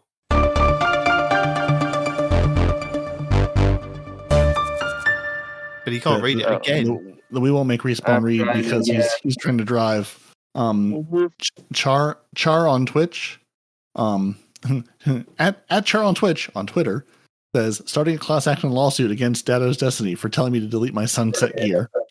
So if you'd like to join that class action lawsuit, there you go. I wonder how many people they could get to do that. Well, Gigs on Twitter says, if there's one thing I've learned from about 10 years of playing Destiny, it's never delete anything. My 7 years of hoarding is finally paying off. A big fat I told you so for everyone who told me to delete my precious cope weapons I never used and will continue to never use. So yeah. And Datto, of course, on Twitter says, Vault cleaning season is officially canceled forever, and has made an apology video, which was just beautifully well done. Stammy Cat says, it's not sunsetting, it's sunrising. Get it right. Senior game designer, Josh Kalinsky, not Jason. I don't know where Jason came from. Josh Kalinsky, had a thread on Twitter saying, Unsunsetting weapons, or sunrising, as many have been referring to it internally, was a big decision for us to make. We understood that many of you have deleted weapon rolls that you loved, but let's dig a little deeper. Sometimes, in order to build the best game today, we have to make pivots on decisions that were made in the past. That's just the nature of a live service game development. At the end of the day, the ability to play with others is an essential part of the DNA of Destiny, and these power changes look to make playing Destiny with others easier than ever before. As stated in the TWAB, we will be working on ways to return more of those classic weapons back into the hands of your guardians, and better than ever, much like what we did with the Brave Arsenal. And look, I get this, people will be upset about the change. We said you could delete sunset weapons and change course. These aren't things we foresaw, but we believe this is the right move for the success of Destiny in 2024 and beyond. So, not a lot there, but just going, hey, we acknowledge it, it's a live service game, such as life. And Destiny 2 team on Reddit wanted to offer some clarification on how the new power cap will affect the difficulty for Grandmaster Nightfalls. The new power cap isn't intended to increase the difficulty of GMs or increase the power requirements to get to the same difficulty as it is today. Grandmaster Nightfalls will now be exactly as hard as they are now at Pinnacle plus 15. It's just you can go up to Pinnacle plus 20 and make it a little bit easier if you like. TLDR, you can grind an extra 5 artifact levels to get closer to the enemy's level in GM after the final shape. And they did touch on it in the TWAB. They're currently investigating the issue where the Recluse and Hammerhead not having the enemy highlighting is a bug, and they're currently working on a fix. So Hammerhead and Recluse should both be highlighting enemies, and are intended working on that fix. And that's it. Now, Night Team, in addition to cackling over all of your right side of wrongs and your air until FR4s and your service revolvers, do you have any other videos for the people this week? I don't. I'm sad. You have videos though. What have you been doing all week? Just looking at your vault and laughing? Just laughing and laughing and laughing? That was at the end of the week. I did create the video, the Pantheon Explained video this week. So if everybody wants to go and check that one out. Plus, you can also go and check out Iron Banner Explained. So if you want to know how to play Tribute and any of the other game modes that might turn up if they decide to kind of switch on us, you can go and check out that video. And we've made those ones. Got those to recommend. Making content instead of watching content. Fine. I know. Fine, Silly I see how it is. But I did see that you dropped some videos into the chat. So, we are saved. I did. There are a couple of things that I watched this week. The first one is just Datto's My Apology video, which self-explanatory. Well done. My name is Blythe. Had the Sate 14 fought Savathun and won YouTube short of just him repeatedly going to Savathun's throne world and enacting revenge. So, moral of the story, don't cross a saint. It's not a good idea. If you want infinite time in the Whisper mission, there's a glitch. So if you want to solo that or get that done, Cheese Forever has that video for you. This is sort of a Cheese Forever heavy set of videos. There's a game-breaking glitch where you can make the invincible ADU. So if you are struggling with Legend, you can, I think it's basically jump off the map and wipe at levels, 12 and 22. And it will basically, the ADU will still be there, but if it gets destroyed, it will not send you to orbit. So basically, beyond level 30, you just can't all wipe. Yeah, so as long as you still stay alive. Have one of you hide in a corner, but beyond that, there is no lose condition anymore. You can't lose. And I think he says in the video, you can also wipe as long as you didn't wipe after level 30. So from 12 to 30, yes. If you all wipe, you're still good, I thought. Is that right? Yeah. It basically, like the same rules with Extinguish apply. Until Extinguish kicks in, you can still wipe and res yourselves.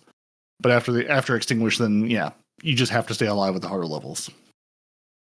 We mentioned that they fixed some cheese spots in the boss room, but there's at least one they left, and Cheese has a video of how to get to that remaining cheese spot after the patch. Matty Ice Gaming has a quick, Secret Triumph guide to where is Archie, so if you want to get your plush Archie, or just trying to get your Secret Triumphs done, that'll knock that out. Truds has the crazy things Hammerhead rolls can do with his Void Rambo video, where it's basically, it may not be the greatest Void, machine gun in the entire world, but it's got the double damage perk, so he goes over a number of rolls he likes and just is having fun with.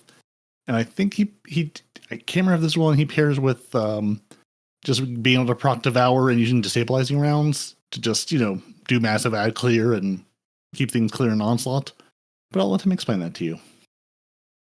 Cool Guy has the Recluse god roll that makes it shine. So you should look deeper into the Recluse. Fallout Plays says some of y'all are farming the wrong god roll of the mountaintop. TLDR is you don't want blast radius. You don't want blast radius. It actually decreases the damage you do with the mountaintop.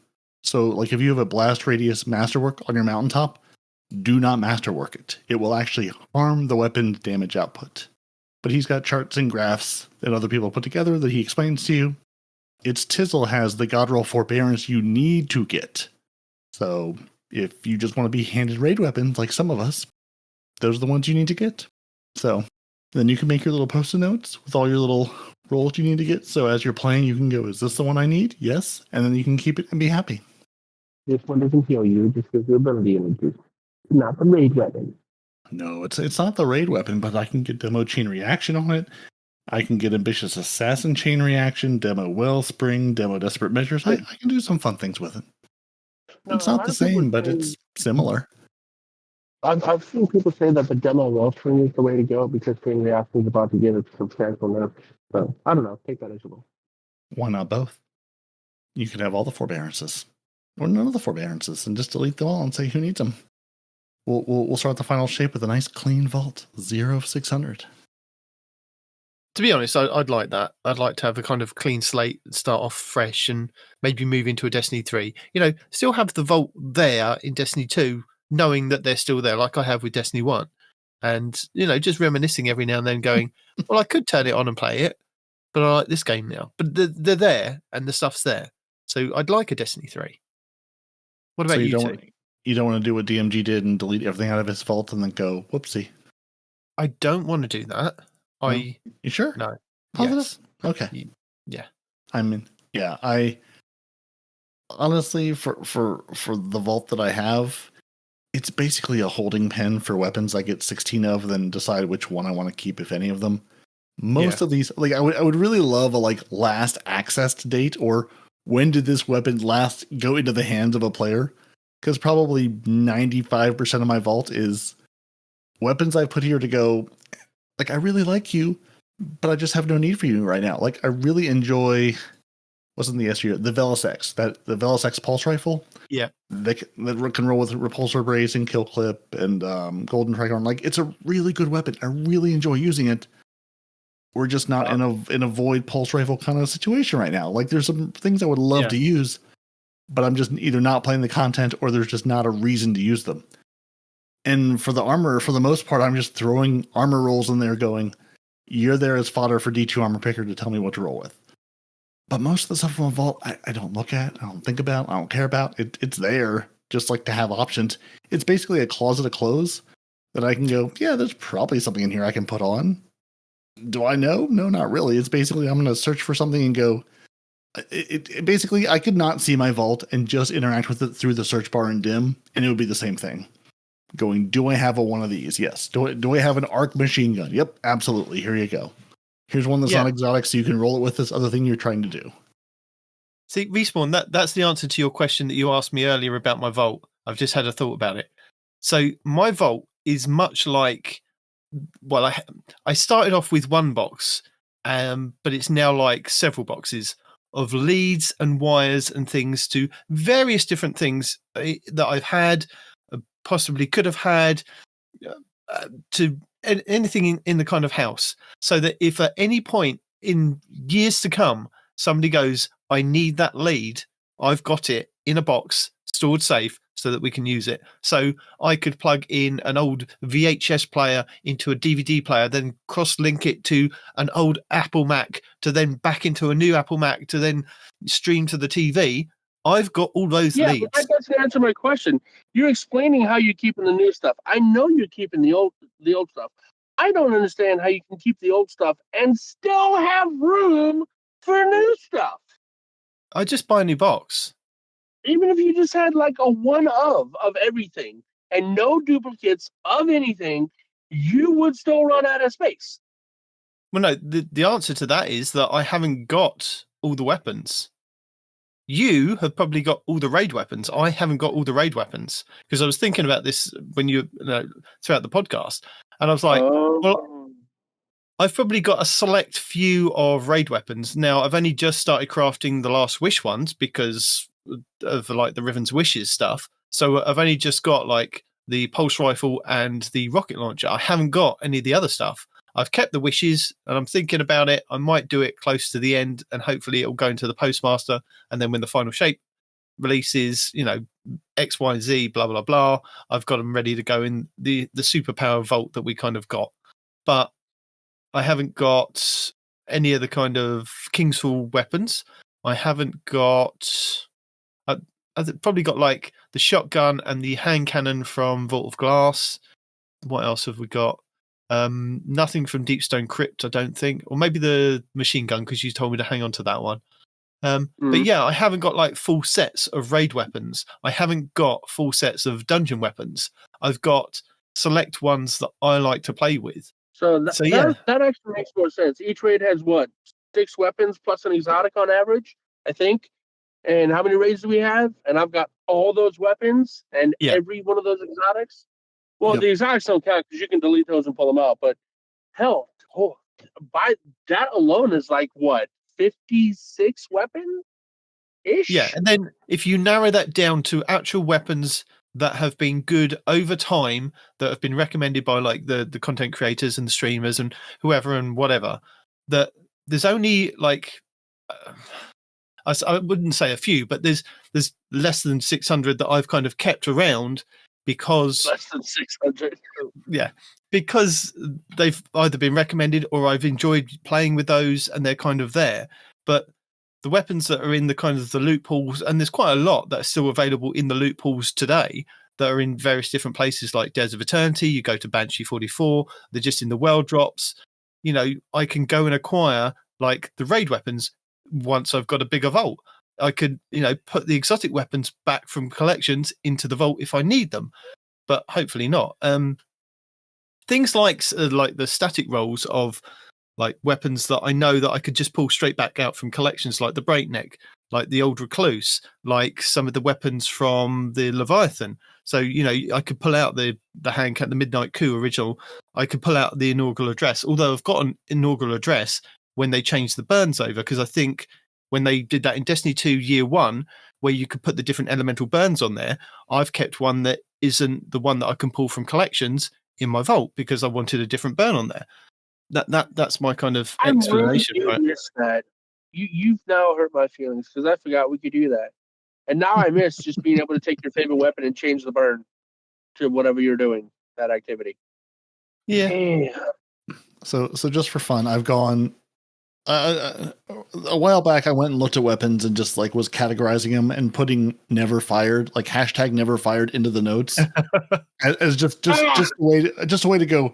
Have I used these? So I just now typed in kills :0 into dim, which basically will show you every weapon with 0 kills. Now some of them, again, it is dependent on which tracker you have on. So like a couple of these things, like I know I have a lot of kills on, but they're PvE kills, and I put the PvP tracker on. Or vice versa, or I've used them only in PvP and I have the PvE tracker on for whatever reason. Because I try to remember to switch it, and I wish that fix would come. Destiny would just count the weapons no matter where you use them. But there's 175 weapons sitting in my vault that I have 0 kills on. Now probably 40 of those are probably from Onslaught, where I just need to go through, like I have a whole bunch of LC's rifle that I need to just go through and sort out, like an entire row of these. But there's 175 weapons that have 0 kills on them that I've never used, that I've gotten, Warden's Law dropped from a Nightfall going, this is a decent roll, let's throw in the vault. Things I just never go back to. The number of exotics that I have sitting here going, yep, that's a thing I earned and I worked toward, and now it's going to sit here and never get thought about again. Just sitting there, taking up space, collecting dust. Yeah, mine's not like that. I'm not as bad as Nitedemon, but if I get a one of weapon, right, then I hang on to it because eventually it might be good again. Or, if let's say I'm doing an encounter and I know I'll probably not go back in that encounter again, trials, and I get a trials weapon from it, right? then I'm going to hang on to it because it's probably going to be the only Trials weapon I get. And if that weapon becomes meta in something, I'll have one, But yeah, I mean, it's just, 100 slots isn't going to be enough, though. I mean, it's just not. The thing is, with like PvE activities, as long as you've kind of covered the burns, covered the archetypes, and covered what you kind of need to achieve, like in Nightfalls and raids and dungeons and things like that, you're kind of covered with. You don't need that many weapons, do you? It's You when it do. comes. You absolutely do. For Void, destabilizing and repulsor, amazing. For Yeah, but solar, do I or need it? anything that requires grenades. Do I if need you it? make the build work, yes. No, but do I need it? Look, You don't. yeah, well, I mean, if you play a hunter, yeah, because the build heavily revolves around status effects and going invisible, right? Or And that could I hide in a corner on every kind of activity with my Tiku's divination and just plink, plink, plink away? Yes. Yeah. Yes is the answer to that. The answer is no. Yes. You cannot. Yes, You can. because he has. You're And I have. oversimplifying things, and it's ideas like that will end up getting Tiku's nerfed one day because of you. You'll be the reason. Look, Tiku's is going to carry me He will through be this the new reason. legendary campaign. Mhm. I'm going to be standing at the back of the map, Tikuing away. Yeah. Tiku I will some laugh precious so bars. hard if in the beginning of the final set they say, "Oh, there's Tiku's nerf. Here you go." And if something comes up in my face, I'm going to have my stronghold build to block with my sword indefinitely with my back against the wall. Yeah, Sorted. It's going to be a long encounter, brother. Doesn't matter if it's long as I get it done. Have you met this man? He is nothing if not going to win the war of attrition. That is And such an hoarding. annoying way to play. And Now, I'm hoarding. not as bad as Micah. Whenever me, Night Demon, and Micah were doing Grandmasters a few weeks back, and Demon's being a little turtle. He's going up front trying to gather all the enemies so that me and Micah supposedly will Be the shooting them. respawn point. But here's the thing, Micah is the Titan who thinks that, oh, I have a Titan that's taking 100% of the damage, so I'm going to go in front of that Titan and punch things and die. Yeah. Yep. That sounds right. I mean, Night Demon is just a very aggressive respawn point at that point. Like he's a respawn point, but he's just in the front versus the back. Well, he's a mobile respawn point because he moves to wherever you are and respawns. Yeah. And just says, "Come at me." He is Morpheus, just saying, little finger flip, just going, "Come on, I'm over here." No. He's Morpheus saying, when you become the one, you'll know you will not need to stop the bullets. Yeah. I forgot how that phrase goes. He goes, "Wait, you mean I can stop bullets?" He goes, "When the time comes." Oh no, I can dodge bullets. That's what it was. He goes, "You mean I can dodge bullets?" He goes, "When the time comes, you won't need to." And that's just Night Demon just standing there with an infinite shield that never goes away. Yep. What the hell?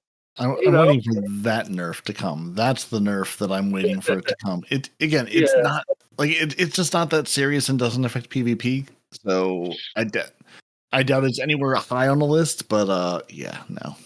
Why would it affect PvP? If he gets that shield, he can literally walk right up to you. You cannot do damage until he swipes at you with that sword that he's using to defend himself. But no one's doing that. Used in PvP, but if people use it in PvP, that would be broken AF. As soon as that Titan got heavy, the rest of the match is over. No. As soon as that Titan gets heavy, it's over. So you have to, there's no utility there. The utility is infinite health. You walk up to the person and you swipe at them once, and they die. No. I understand that, but to get to that condition in PvP, there's no way to do that and have any level of success in competitive. And in sixes, why? You're literally being an anchor to your team. There's just no reason. There's no reason to do it. Is all I'm saying. Okay. Well, I mean, you might be right. I don't play enough PvP to understand all the nuances. I would just think that infinite health PvP equals bad. That's how I view it. But okay. No, but it's infinite health PvE. It doesn't matter. That's the important part. Yeah. So, I think that may be the end of the show. I think we've made it. I think we've made it to where we say, you know who you can't threaten with a good time? Zep Orbit and Calvin Burns. Can't be done. You know who our auto dance strip is? T-Rex King, Scarlet Cam, Mellow Mally, Dedicated William 64, and Renard Calant. Ooh. You know who wants to throw more grenades? Well, Shax wants you to throw more grenades. And Respawn, Carver 2782, Golden God 1562, Noble, Basically Salt, Fire Squad 6088, and Coderson 105 have taken up that mantle of throwing grenades. And Deacon, deep in the lab with Dimwee, Gravy Jeff, and PB Pipe working on the Day 1 raid team. And, you know, as we were thanking our lovely human beings for watching all the streams and all the videos and all the content earlier, we thank our lovely patrons for going to patreon.com/TTH and saying, we like what you guys are putting down. We appreciate that you are here relentlessly every week, giving you all of the content, all of the updates about all of the game, and we're going to continue to do that forever. So thank you for being there for us, for appreciating us, for giving us, I mean, I won't say a reason to do this because Nitedemon will say, listen, we have to go do a show. He's the reason we're all here. Yeah. He's got a vault of things. He needs to be able to, you know, play the game long enough to say, I have finally gotten to the point where all these things are coming back around again. And we're going to win. As soon as he gets on Sunset, he's like, all right, that was the last show. I've reached my goal. I get to laugh at you guys now. He just has a bet going with someone who's to be like, listen, once I win this bet officially, then we're done. We can call it a day. We're all set. We'll show up one of these podcasts and Nitedemon just won't be there. Like, you all right? Oh, no, the show's over. What? No, I've made my point. We're good. Show's over. Turn off the lights. Cancel the Discord. We're done. Yeah. Thank you for joining us. Your Titans are Peroty and Nitedemon. Your Hunter on the Run is no one respawn to real life. You should listen to this show at twotitansandhunter.com, where you can find all the show notes, all the things we mentioned, and there's that lovely little link at the top where you can go to the Google Doc and get all of the links for all of the, I mean, really just everything. Everything we've ever had in the show notes, everything we ever talked about, anything, how do I do this mission, how do I do this, how do I get through the campaigns, it's all there. It's all there for you, brought to you lovingly by Nitedemon, who's collected, compiled, and has it there for you. You should find us on YouTube, Twitter, Instagram, Facebook, really anywhere. Just type in Two Titans and a Hunter. You'll find us. You should email the show, twotitansandhunter@hotmail.com, if you've got questions, concerns, want to show off that weapon you've been holding on to since, day one of Destiny, to go, hey, now is finally my time. You can find this show wherever you find your podcasts. And you should go to youtube.com/twotitansandahunter, where you can get all the long update videos, the short update videos. Really, this entire show, all the live streams we do, everything lives there. Go there, subscribe, hit the button, hit the bell, and then you'll know when there's no more great content coming, because this man is relentless. He will give you all the things. What's happening this week, how to play Pantheon, what do I do with Iron Banner, what should I wear this week, what beautiful Eververse thing should I buy, how Ghostbustery should I be, it's all there. And if you'd like to join our lovely Patreons, yeah, that's a word, patreon.com/TTH. If you want to buy us a coffee, ko-fi.com, coffee.com/twotitansandhunter. And one day, when Respawn is finally back in the lovely swamps of Florida, you can go to twitch.tv/no-one-respawn to real life and get the live version of the show, which I won't say you should, but I won't say you shouldn't. But if you want to give Respawn grief in person, it's a great place to do that. He also streams periodically when he's home. So twitch.tv/no-one-respawn to real life, or twitch.tv/twotitansandhunter if you want to see what the British man's up to, and probably some Iron Banner this week. So yeah, go there, hit the button, hit the bell. You'll know when they go live, and then your life will be just a little bit better for it. But anyway, you're done. We're done. The show's over. We're done. Goodbye.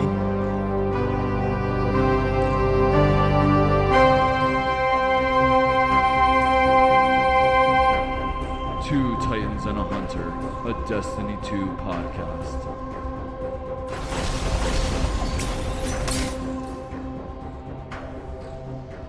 Where will you be next week? Home. Finally. Ooh. Respawn me. Yeah. Oh.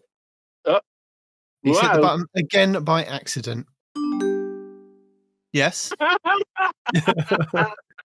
Did you push the button by accident again? No, I didn't. Discord just freaked out. Uh-huh. I think it's because you were asking Respawn too many questions. Yeah, and no, like Discord just reloaded itself entirely. Like I was alt tapping between Chrome and Discord, and it was just like, I don't know what it did. That was super weird.